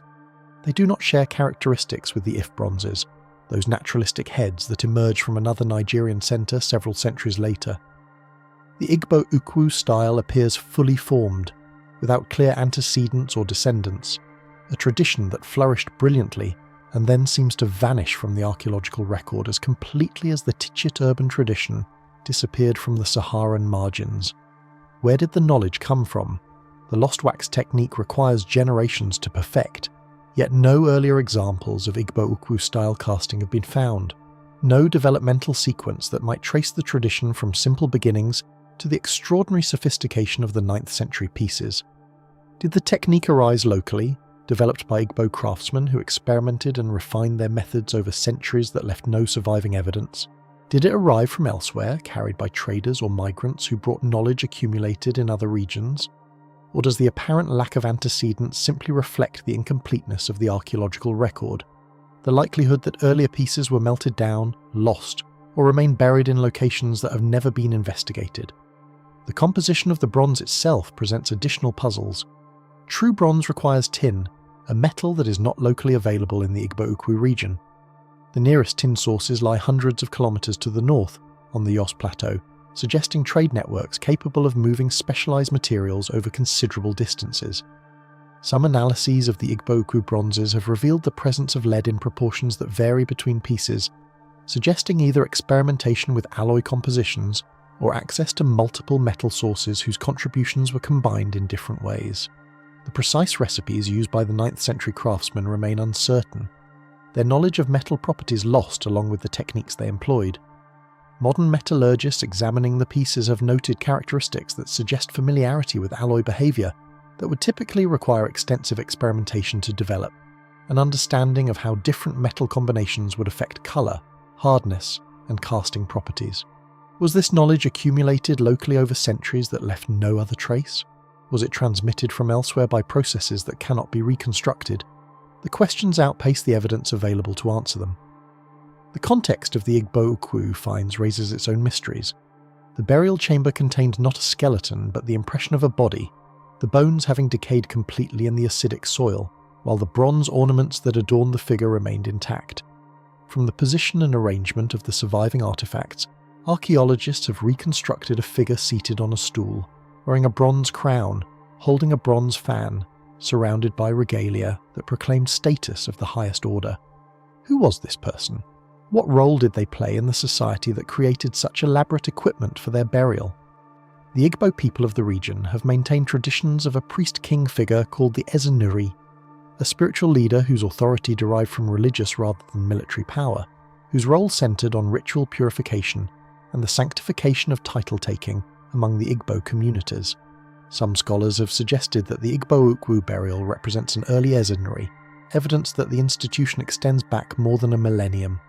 Others remain cautious, noting that projecting present institutions onto ancient remains risks misreading evidence that may represent something quite different from what oral traditions describe. The bronzes themselves depict images that resist easy interpretation, vessels shaped like calabashes, the traditional gourds used for drinking and storage, but cast in metal and covered with decorative elements that transform functional forms into something else entirely. Handles shaped like rope, cast with such fidelity that individual fibres seem visible in the metal, insects rendered in precise detail, flies and beetles and grasshoppers emerging from the surfaces of objects whose purpose remains unclear. Were these purely decorative, the whims of artists given freedom to embellish as they chose? Or did the images carry symbolic weight, messages legible to those who understood the visual language but opaque to observers lacking that knowledge? The consistency of certain motifs across multiple pieces suggests that the imagery was not random, that choices about what to depict followed conventions or requirements that governed artistic production. Yet the code remains unbroken, the meanings locked within a symbolic system that has not survived in recoverable form. The fate of the tradition after the 9th century presents perhaps the deepest puzzle. The Igbo-Ukwu style does not continue in later centuries, does not evolve into something else, does not spread to other regions where it might have taken root and developed new characteristics.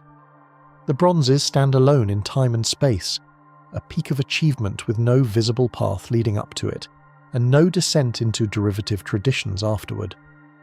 How does such a sophisticated artistic and technical tradition simply end?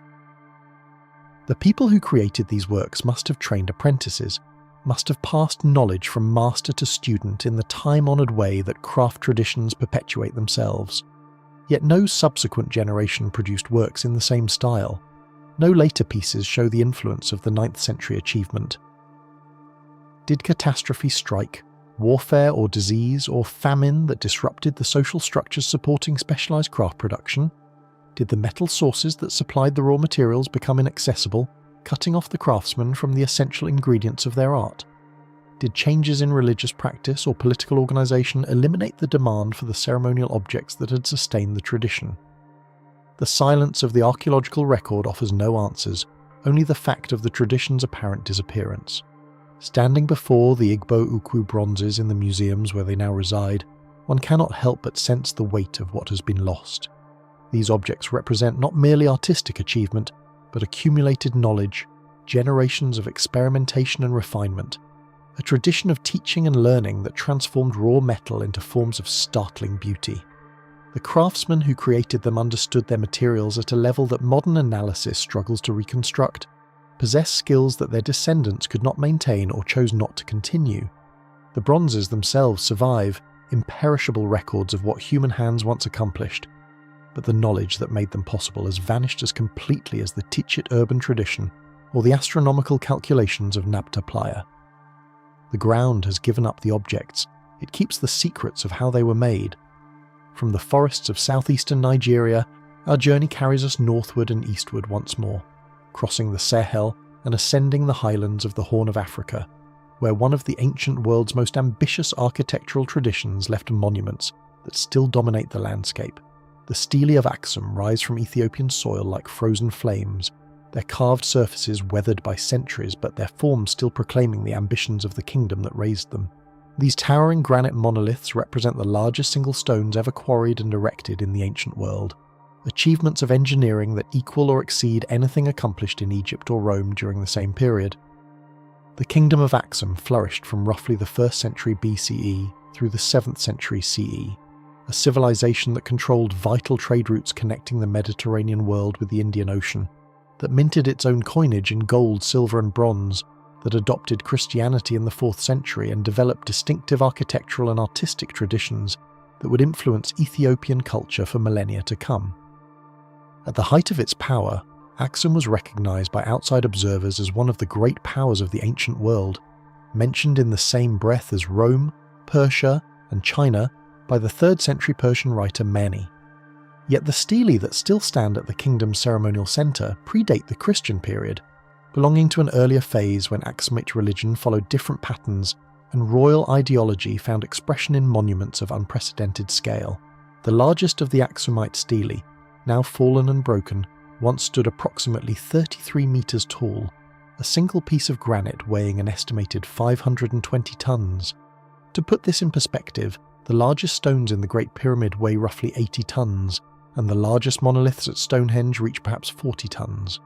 The Aksumite builders attempted something on an entirely different scale, quarrying, transporting and erecting blocks that dwarfed anything attempted by their contemporaries elsewhere in the world. The Great Stela fell at some point in antiquity, possibly during the process of erection, possibly later due to earthquake or structural failure, its massive form shattering into fragments that still lie where they fell. But several other stelae remain standing, including one that reaches 24 metres in height and weighs roughly 160 tons, still the largest standing monolith from the ancient world. The stelae are not simply rough blocks, but carefully shaped monuments, their surfaces carved to represent multi-storey buildings, complete with doors, windows, and architectural details that mimic actual Aksumite construction. The carvings depict what appear to be palaces or temples, structures of 10, 11, or even 13 stories rising toward the sky. The doorways are carved with symbolic designs, the windows indicated by recessed areas that would have caught light and shadow differently as the sun moved across the sky. The overall effect is that of buildings frozen in stone, three-dimensional representations of structures that may have existed in reality, or may have represented idealized versions of royal architecture intended for the afterlife, rather than the present world. Mainstream archaeology interprets the stelae as royal grave markers, monuments erected above the tomb chambers that held Aksumite rulers and their grave goods. Excavations beneath the fallen Great Stela and several standing examples have revealed elaborate underground chambers, passageways cut through solid rock, burial deposits that once contained precious objects now largely looted or decayed. The stelae served both practical and symbolic functions, marking the locations of burials while proclaiming the power and ambition of the rulers interred below. The carved facades may represent actual palaces owned by the deceased, architectural claims to territory and authority that extended even into death. The tradition appears to have begun in the 2nd or 3rd century CE and continued until the adoption of Christianity in the 4th century, when burial practices changed and the erection of the monumental stelae ceased. Yet certain aspects continue to invite deeper reflection. The engineering required to quarry, move and erect blocks weighing hundreds of tons remains difficult to explain with the technologies available to an ancient African kingdom. The granite quarries lie several kilometres from the stelae field, across terrain that includes ridges and valleys, presenting significant obstacles to the movement of massive loads. How were the blocks transported? Modern engineers have calculated that moving the largest stelae would have required the coordinated effort of thousands of workers, extensive road preparation, and mechanical systems whose existence in Aksumite technology is not otherwise documented. The blocks would have been transported on wooden sledges or rollers, probably lubricated with water or oil, hauled by human and perhaps animal power over prepared surfaces capable of bearing the immense weight. Yet the infrastructure required for such operations leaves little trace in the archaeological record, and the social organisation necessary to mobilise and coordinate thousands of workers implies political power and economic resources that exceed what is typically attributed to African polities of the period. The erection of the stelae presents even greater puzzles. Raising a 500-ton block to a vertical position requires either massive counterweights, elaborate ramp systems, or mechanical advantages whose nature remains debated. The Aksumite builders solved problems that their Roman contemporaries might have approached with caution, achieving feats of engineering that Roman architects with all their technical sophistication rarely attempted on such a scale. The obelisks of Rome, many of them actually Egyptian imports, weigh far less than the Aksumite giants. The Great Column of Trajan, one of Rome's most ambitious monolithic monuments, weighs roughly 40 tons, less than a tenth of the largest Aksumite achievement. Were the Aksumite engineers more skilled than their Roman contemporaries? Did they possess techniques unknown in the Mediterranean world? Or did they simply possess greater willingness to mobilize massive labor forces for prestige projects, accepting costs and risks that more centralized bureaucratic states might have deemed excessive? The precision of the carved facades adds another dimension to the mystery. The architectural details are not crudely rendered but carefully executed, with proportions and decorations that show intimate familiarity with actual building techniques. The simulated timber beams that project from the carved surfaces, the recessed panels representing windows, the symbolic door frames with their geometric designs, all suggest that the carvers worked from detailed knowledge of real structures, perhaps from measurements taken from existing palaces or from standardized templates that governed both actual construction and its monumental representation. The skill required to carve such details into granite, one of the hardest common stones, using iron tools available in the period, speaks to a tradition of stoneworking that must have developed over generations, yet no substantial body of earlier Aksumite stone carving survives to document that development. No sequence of increasingly ambitious works that might trace the tradition from modest beginnings to its monumental culmination. The underground tomb chambers beneath the stelae display their own remarkable features. Cut through solid rock, some chambers extend more than 10 metres beneath the surface, accessed by passageways that turn and branch in ways suggesting deliberate complexity, perhaps designed to confuse tomb robbers or to provide multiple routes for ritual processions. The cutting of such chambers required techniques similar to those used in Egyptian rock-cut tombs, removal of enormous quantities of stone in controlled circumstances where error could bring disastrous collapse. How did the Aksumite builders learn these techniques? Did knowledge travel along the trade routes that connected the Ethiopian highlands with Egypt and the Mediterranean? techniques passing from culture to culture, along with goods and ideas? Or did Aksumite engineers develop their methods independently, solving problems of rock excavation through local experimentation and accumulated experience? The transition away from stelae erection following the adoption of Christianity raises its own questions. The kingdom continued for several more centuries after conversion, maintaining power and international connections, yet the tradition of monumental stone monuments ceased almost immediately. Why did Christian rulers abandon practices so deeply associated with royal prestige? Did the new religion actively suppress earlier traditions, seeing the stelae as expressions of pagan ideology incompatible with Christian belief? Or did changing ideas about death and the afterlife simply make the elaborate grave markers irrelevant, replacing monument construction with other forms of religious and royal expression? The answers remain contested. The transition from pagan to Christian Aksum still imperfectly understood despite decades of archaeological investigation. Standing before the surviving stelae at Aksum, the largest monoliths ever erected in the ancient world, one senses both achievement and loss.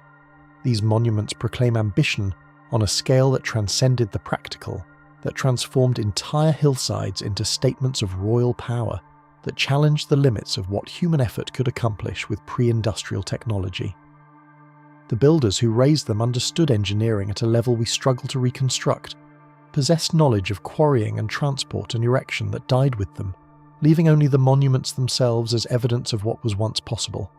The techniques that raised these giants have vanished as completely as the Igbo-Ukwu casting traditions or the astronomical calculations of Nabta Playa, leaving behind only the mute testimony of stone. From the Ethiopian highlands, our journey turns westward once more, crossing the full breadth of the continent to reach the Central African Republic, where stone monuments of a different character rise from the forest floor.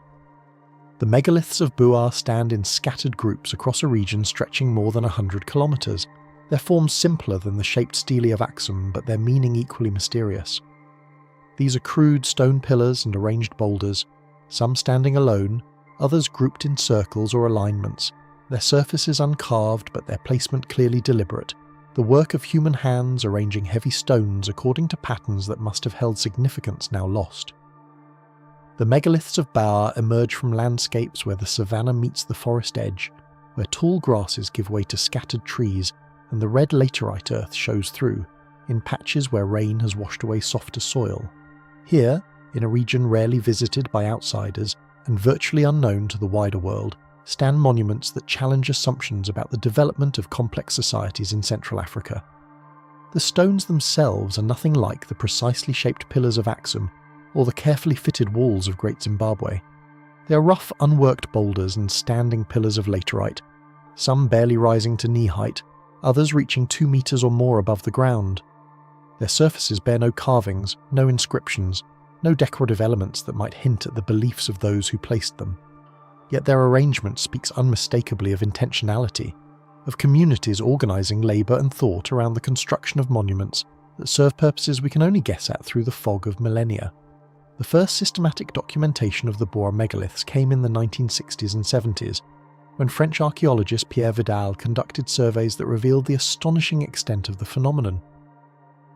Where earlier reports had suggested perhaps a few dozen sites, Vidal and his successors identified more than 100 megalithic groupings scattered across the region, each comprising anywhere from a handful of stones to several dozen arranged in patterns that vary from site to site yet share common elements. Standing stones appear alongside tumuli, low mounds of earth and rock that cover burial chambers or ceremonial deposits. Stone circles define spaces that might have served as meeting places, ritual enclosures, or boundaries marking sacred ground.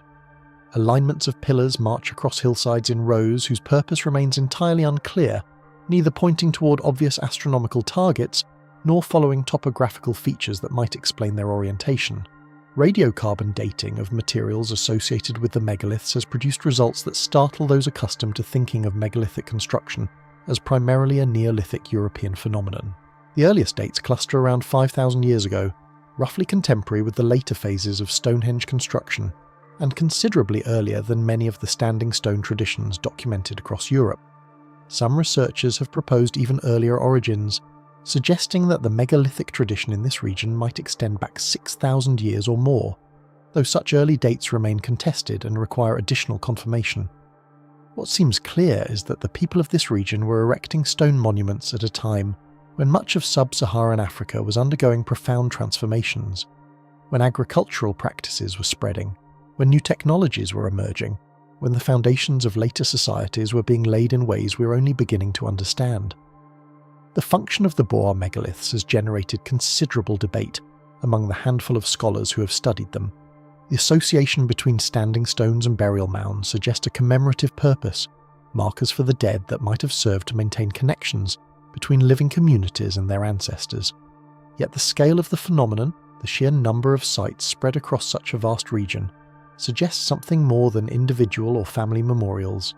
Were these monuments expressions of territorial claims, boundary markers declaring ownership of land by communities asserting their presence through permanent alteration of the landscape?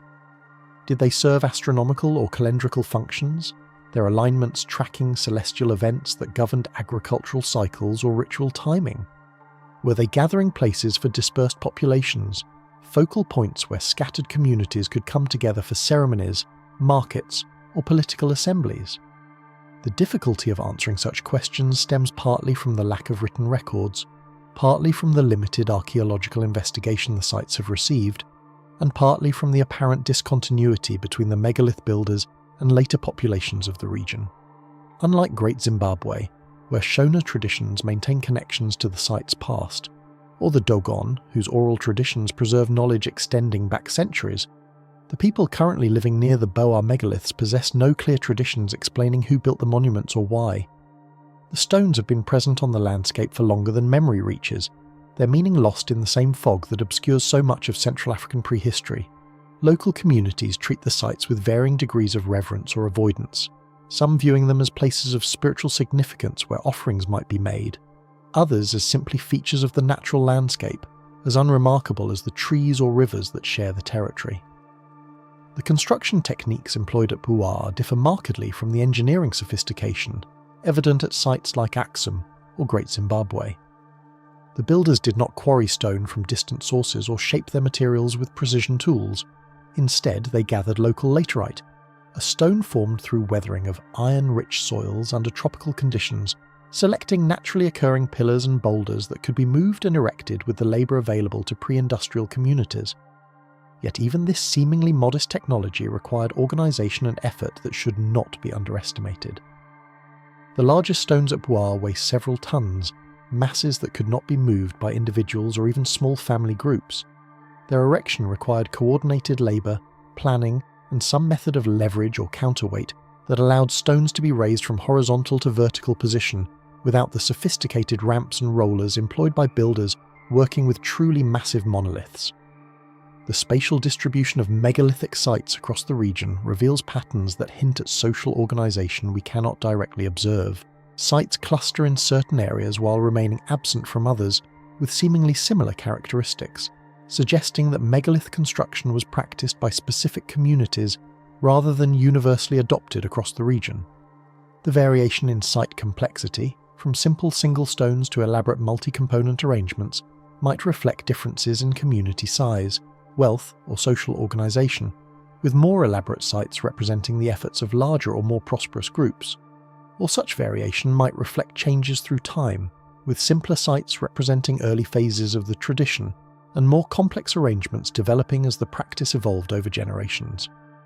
What remains most striking about the Boer megaliths is their very existence, their testimony to the presence of organised, motivated communities in Central Africa, at a time when the region appears in most historical narratives as essentially empty, a blank space between the better-known civilizations of the Nile Valley and the later kingdoms of West Africa. The people who raised these stones left no cities, no written records, no metalwork or pottery distinctively their own. Yet they transformed their landscape in ways that persist after 5 millennia, arranging heavy stones according to plans that required communal effort, shared belief, and organisational capacity.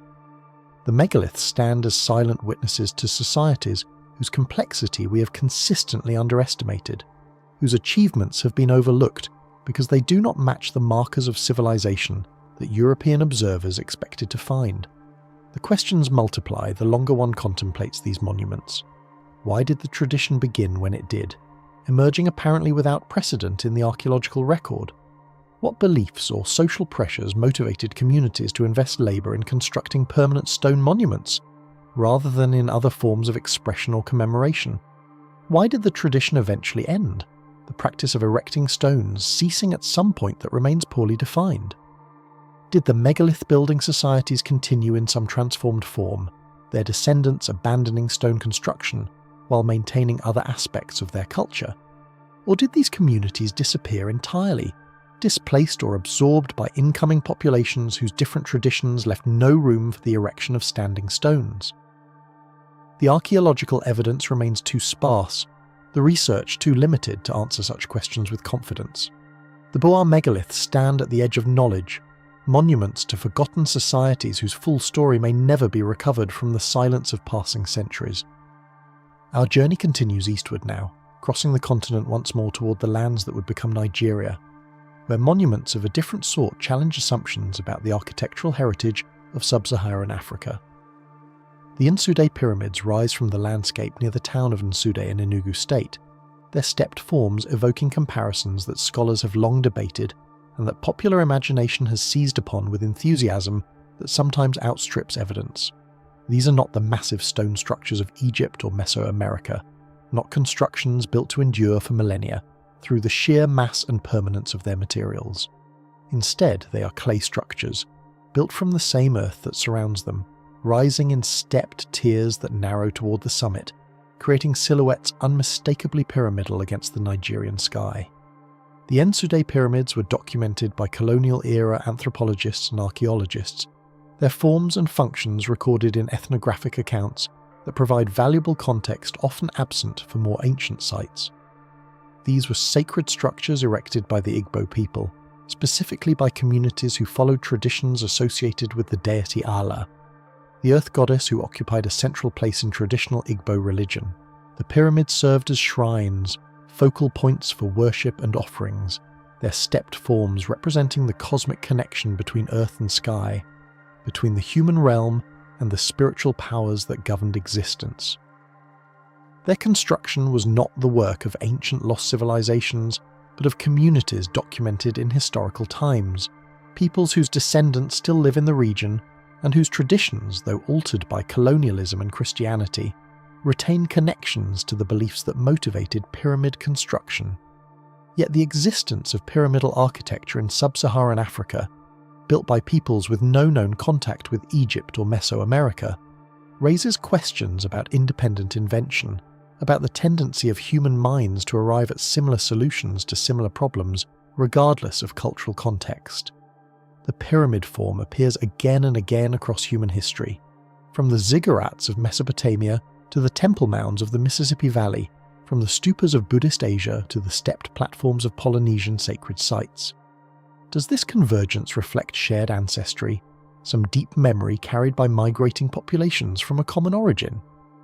Or does it demonstrate something more fundamental about human thought and architecture?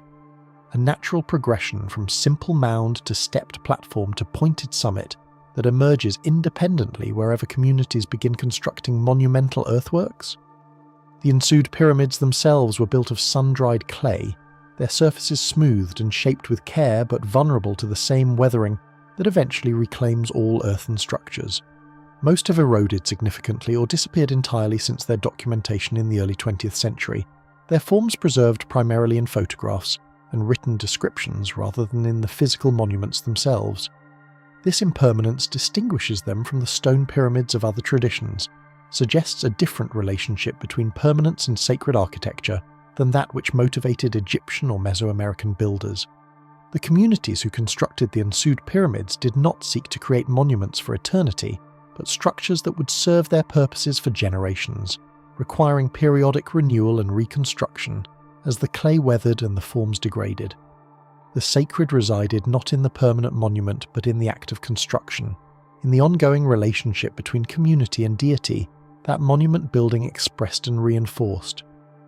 The stepped form of the Nsude pyramids reflects cosmological beliefs common across many African societies, the conception of existence as comprising multiple levels or realms that must be navigated, connected, mediated by ritual practice.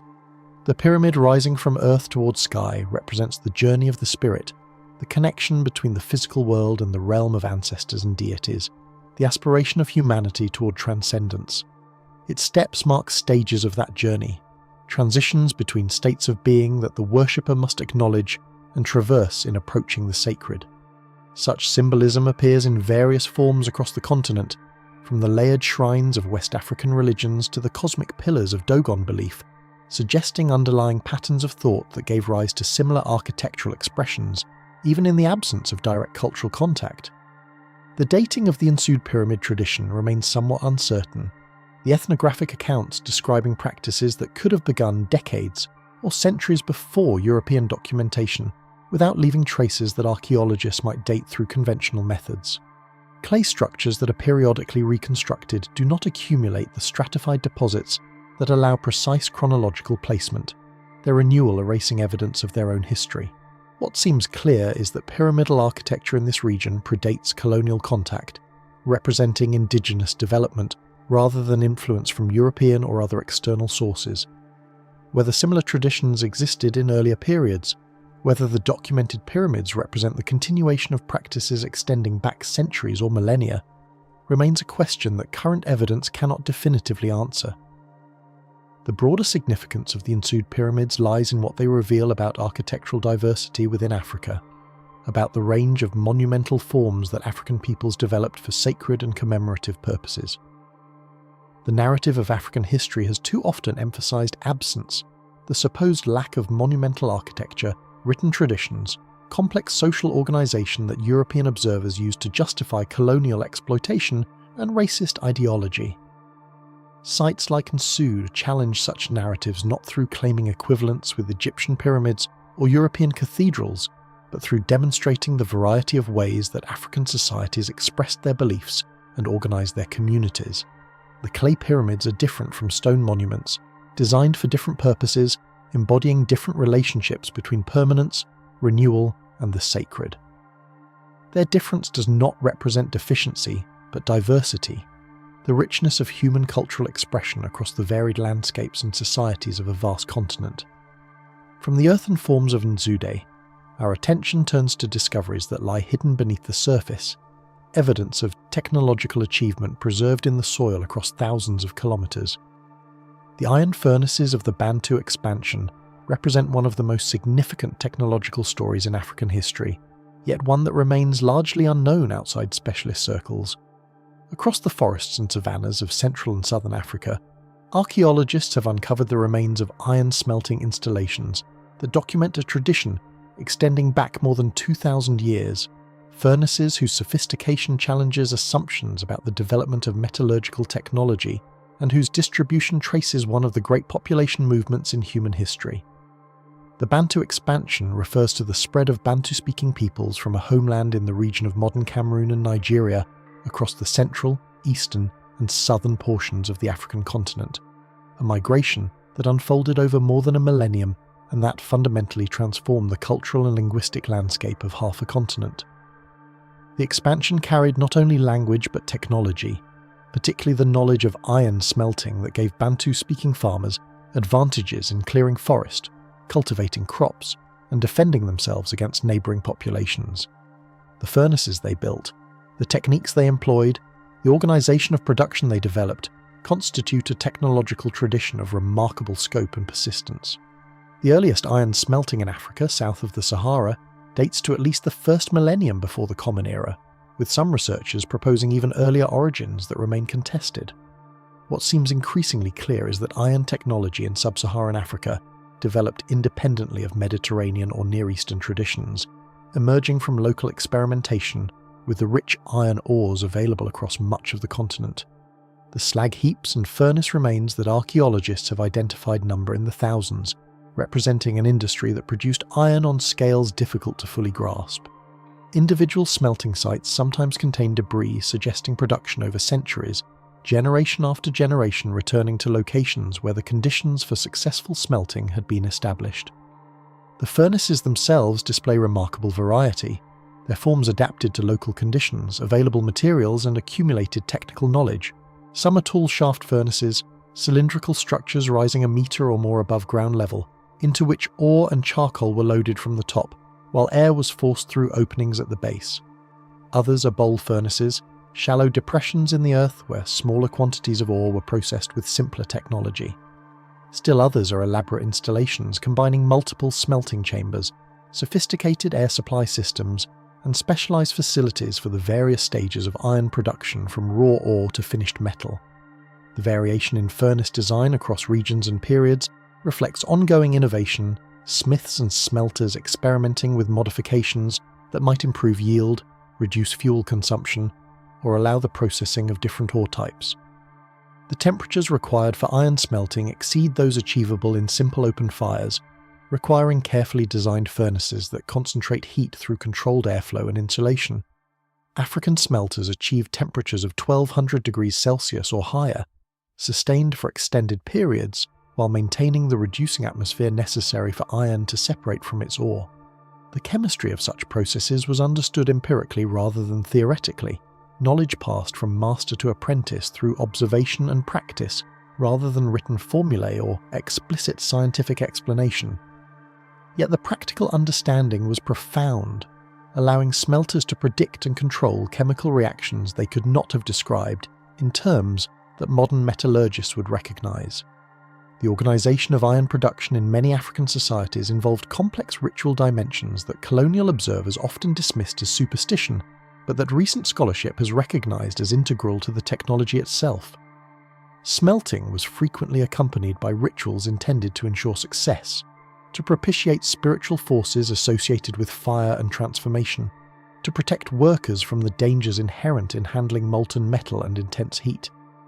The furnace itself often received symbolic treatment, its form sometimes explicitly representing human or animal bodies, its operation conceived as a kind of reproduction or birth in which metal emerged from the earth's womb through the transformative power of fire. Such ritual elements were not separate from the technical process, but embedded within it, the success of the smelt depending on proper observance of both physical and spiritual requirements.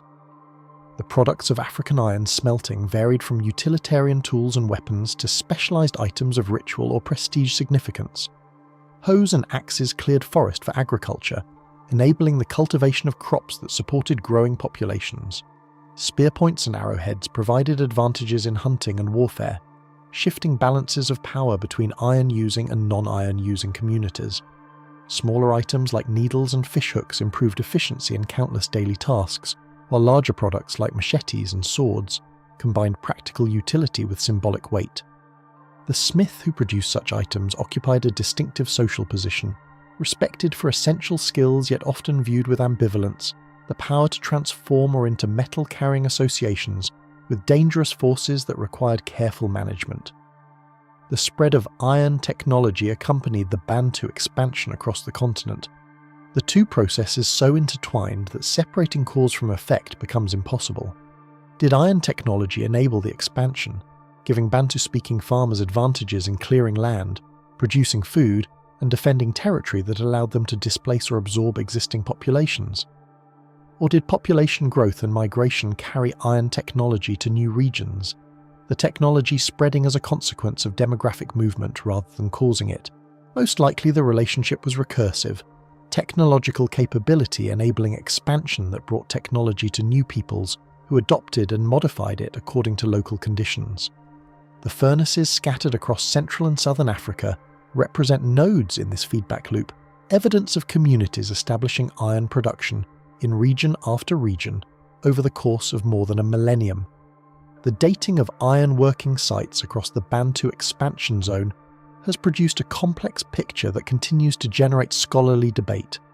The earliest sites appear in the Central African Forest Zone and the Great Lakes region, dated to the first millennium before the Common Era. From these early centres, the technology spread southward and eastward, reaching the southern tip of the continent within the first millennium of the Common Era.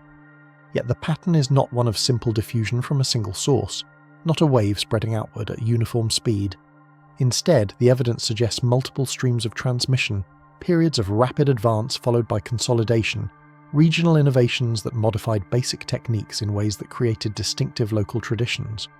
What remains most striking about the iron smelting tradition of the Bantu expansion is its scale and its disappearance. For more than 2 millennia, communities across half a continent produced iron using techniques that, while varied, shared common principles and represented substantial technological achievement.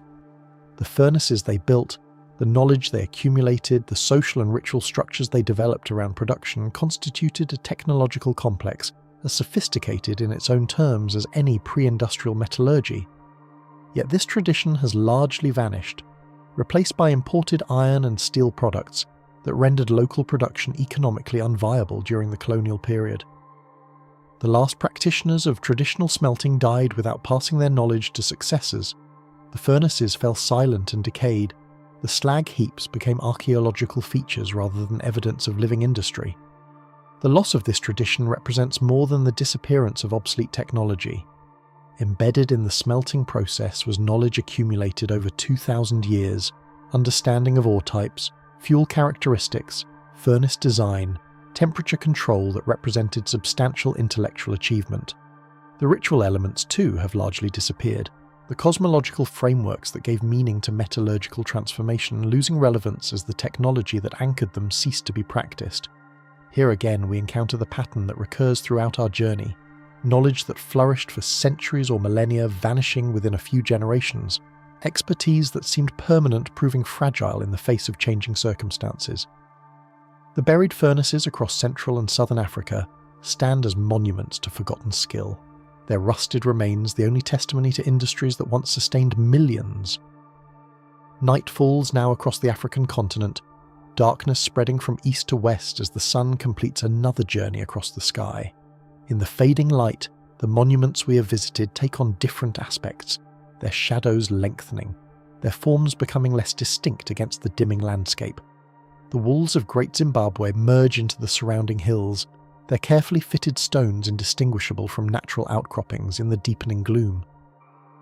The Dogon villages perched on the Bandiagara cliffs grow quiet, their inhabitants retiring to rest beneath ceilings that may or may not encode astronomical knowledge forgotten or never truly held. At Nabta Playa, the stone circle stands as it has stood for 7,000 years, marking the passage of seasons for no one, its builders long departed to destinations unknown. The Tichit settlements fade into the Mauritanian darkness, their stone walls holding secrets that scholarly debate has yet to fully illuminate. At Igbo-Ukwu, the earth that yielded such extraordinary bronzes settles into silence, the museum cases where those treasures now reside growing still as visitors depart and lights dim. The Aksum stelae cast their final shadows of the day, elongated fingers of darkness stretching across the ground where Aksum's dead have lain for 17 centuries. In the Central African Republic, the Boer megaliths stand as they have stood for millennia, their purpose known only to those who raised them and to the earth that has embraced their foundations. The pyramidal forms of Nsude have long since dissolved into memory, their clay construction no match for the centuries that consumed them, yet their conceptual presence lingers in the landscape like a mathematical proof whose theorem has been erased but whose logic somehow persists. And scattered across the vastness of Central and Southern Africa, the buried furnaces cool as they have cooled for generations, their final fires having burned perhaps a century ago, perhaps two, the slag heaps slowly succumbing to vegetation that knows nothing of the transformative industries that produced those vitrified remains. What connects these disparate monuments, these scattered testimonies to African achievement? The question has accompanied us throughout our journey, surfacing at each site, recurring with each new mystery encountered. And yet the answer, if answer there be, resists simple formulation. These are not the works of a single culture, a unified civilization whose extent we might map and whose history we might trace. Great Zimbabwe and the Dogon villages share no builders, no common language, no documented connection. Nabta Playa's astronomers and Tichit's urban planners were separated by 3,000 years and as many miles. The bronze smiths of Igbo-Ukwu worked in traditions entirely distinct from the iron smelters, whose furnaces dotted the Bantu expansion zone. The Aksum engineers who raised those towering stelae knew nothing of the megalith builders of Boa, and the conceptualizers of Nsude's stepped pyramids drew on cultural resources unavailable to any of the other communities we have visited. And yet something does connect them, something beyond mere geography, beyond the accident of continental location. Each of these sites represents achievement that challenges assumptions, that refuses to fit neatly into narratives that would minimize African accomplishment or attribute African monuments to outside influence. Each demonstrates technical competence, organizational capacity, and intellectual sophistication that the conventional historical record has often failed to acknowledge or has actively obscured. Each stands as evidence that the continent dismissed for centuries as having no history, no architecture, no science, in fact harboured civilizations as complex and accomplished as any the ancient world produced.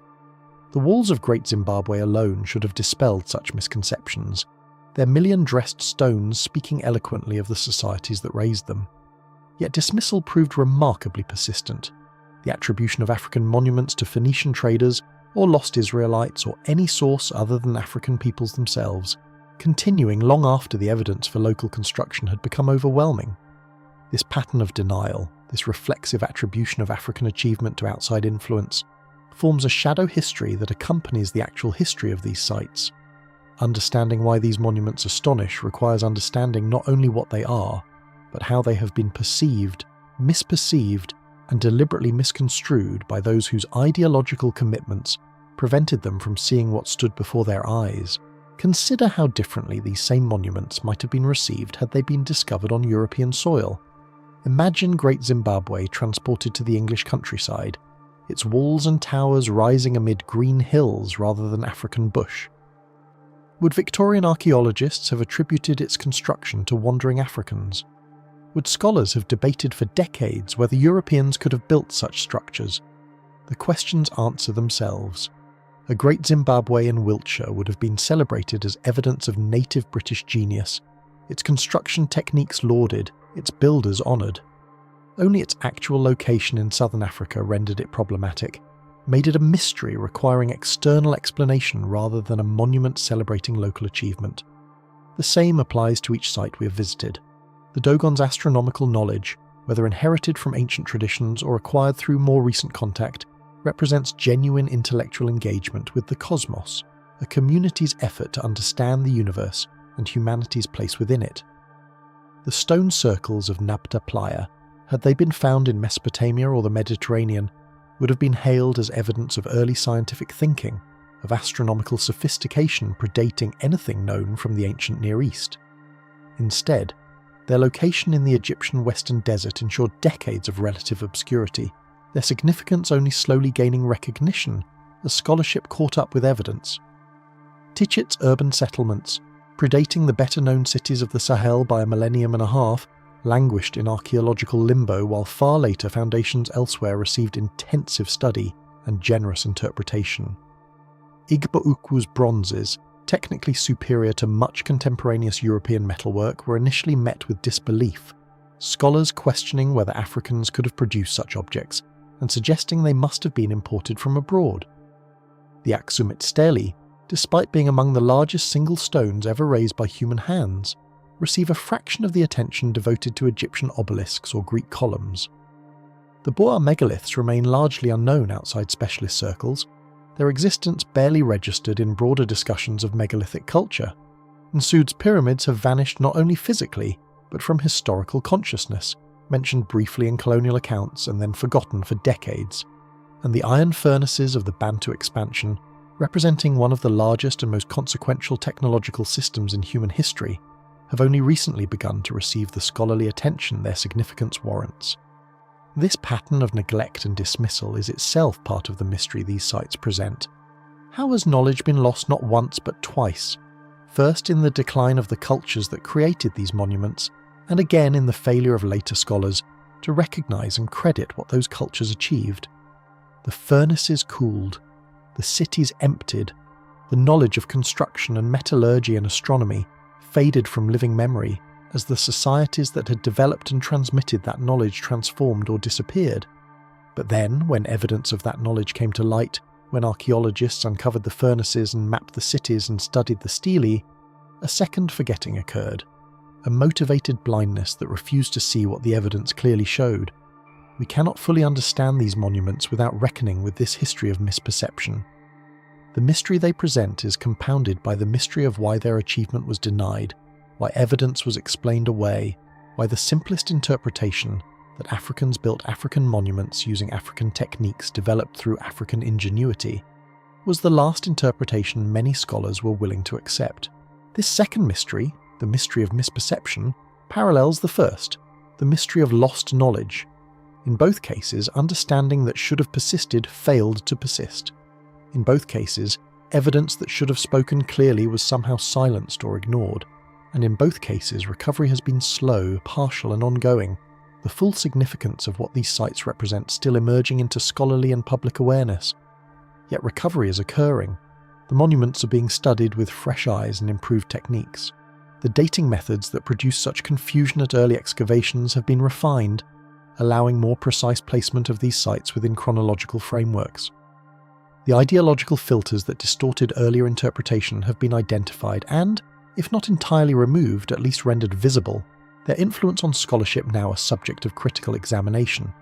Each year brings new research, new findings, new recognition of the sophistication these monuments represent. The walls of Great Zimbabwe are no longer attributed to Phoenicians. The bronzes of Igbo-Ukwu are no longer suspected of being imports. The astronomical alignments at Nabta Playa are no longer dismissed as coincidental. Slowly, unevenly, incompletely, the achievement these sites represent is gaining the recognition it has long deserved. But recognition, however welcome, does not answer the deeper questions these monuments pose.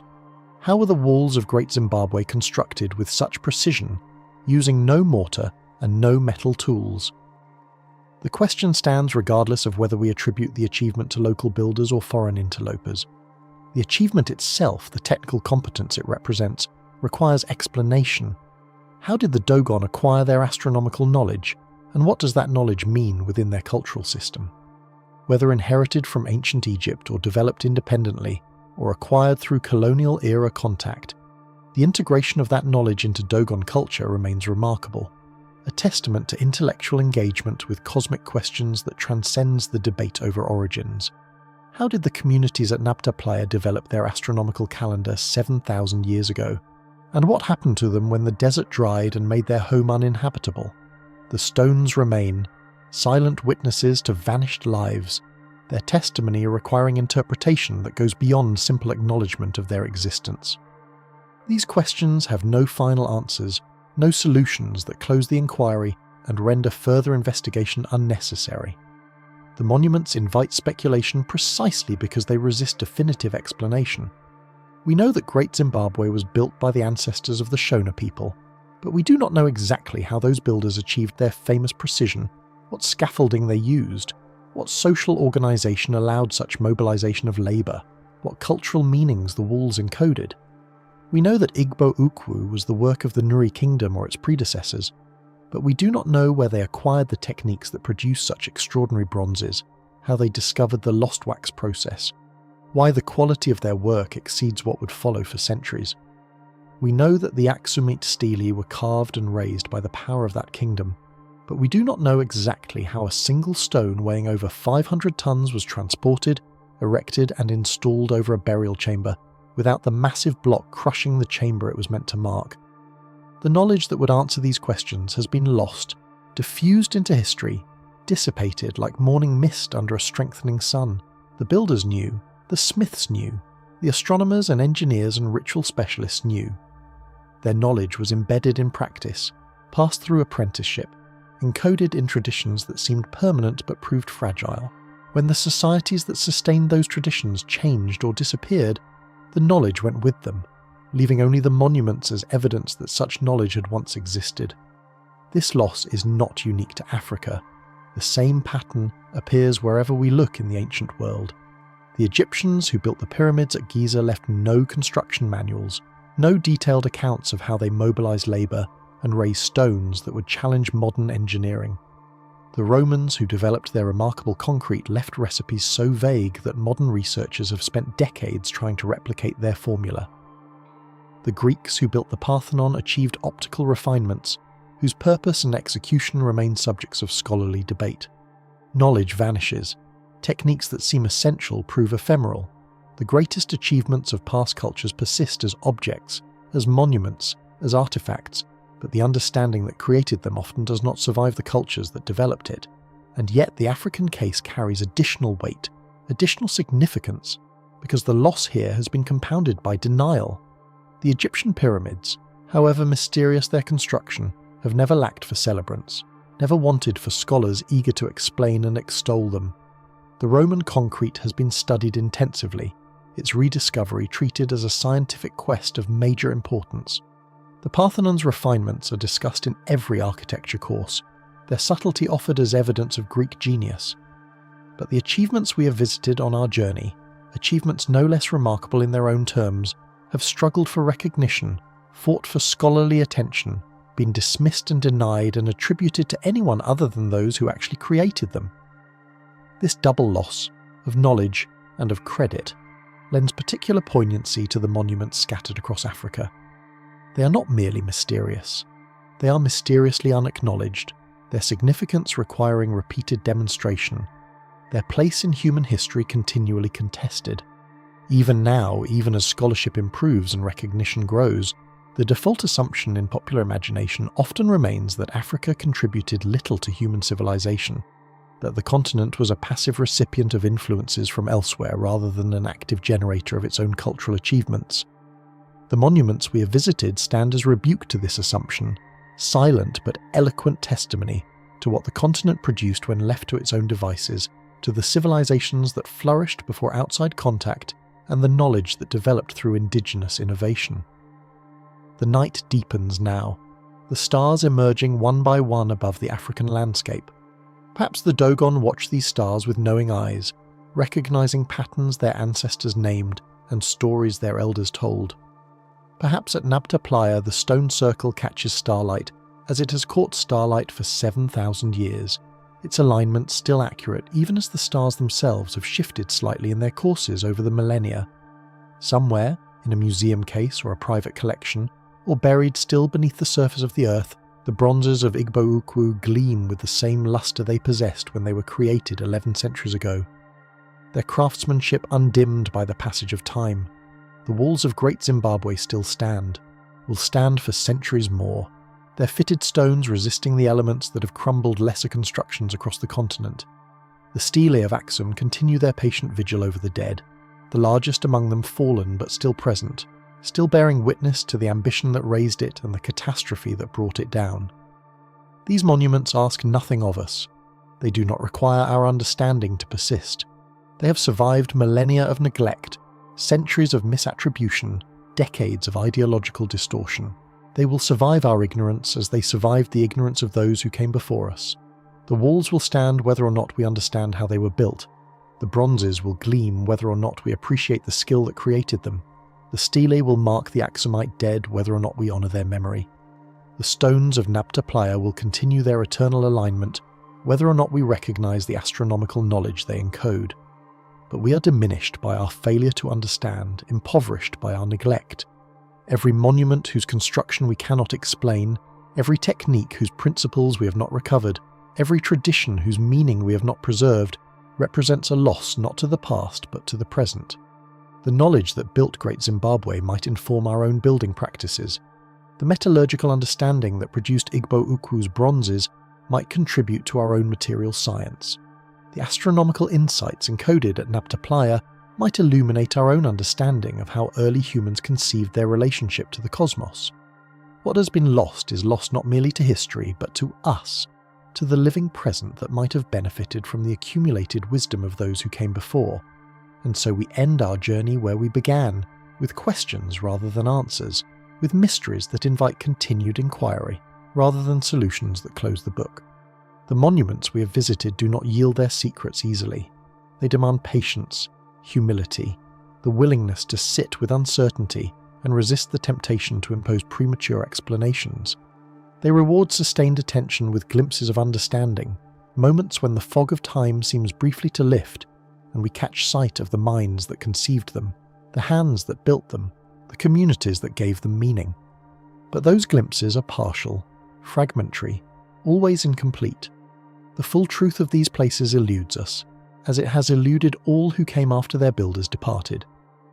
Perhaps that is as it should be. Perhaps the proper response to these monuments is not explanation but wonder. not the closure of answers, but the openness of continued questioning. The walls of Great Zimbabwe will still stand tomorrow, still fitted with that remarkable precision, still defying easy explanation. The stars will still wheel overhead as they did when the Dogon named them, when the people of Nabta Playa tracked their rising and setting, when the Aksumite dead were laid to rest beneath the shadow of their towering stelae. The past persists in these monuments, speaks through them, invites us into conversation with those whose voices have long since fallen silent. We have travelled far, from the granite hills of Zimbabwe to the cliffs of the Dogon homeland, from the ancient shores of Nabta Playa to the desiccated settlements of Tichit, from the bronze treasures of Igbo-Ukwu to the towering stelae of Aksum, from the silent megaliths of Bua to the vanished pyramids of Nsude, from the buried furnaces that fueled the Bantu expansion to this final, resting place of reflection. Each site has offered its mysteries, its unanswered questions, its evidence of achievement too often overlooked or denied. Together they form a tapestry of African accomplishment, a testament to the ingenuity, the ambition, the intellectual engagement of peoples whose names we may never know, but whose works endure. The monuments remain, the questions persist, and somewhere beneath the African stars, in villages and cities, in museums and universities, in the minds of those who have encountered these places and been changed by them, the conversation continues. What did they know? How did they build?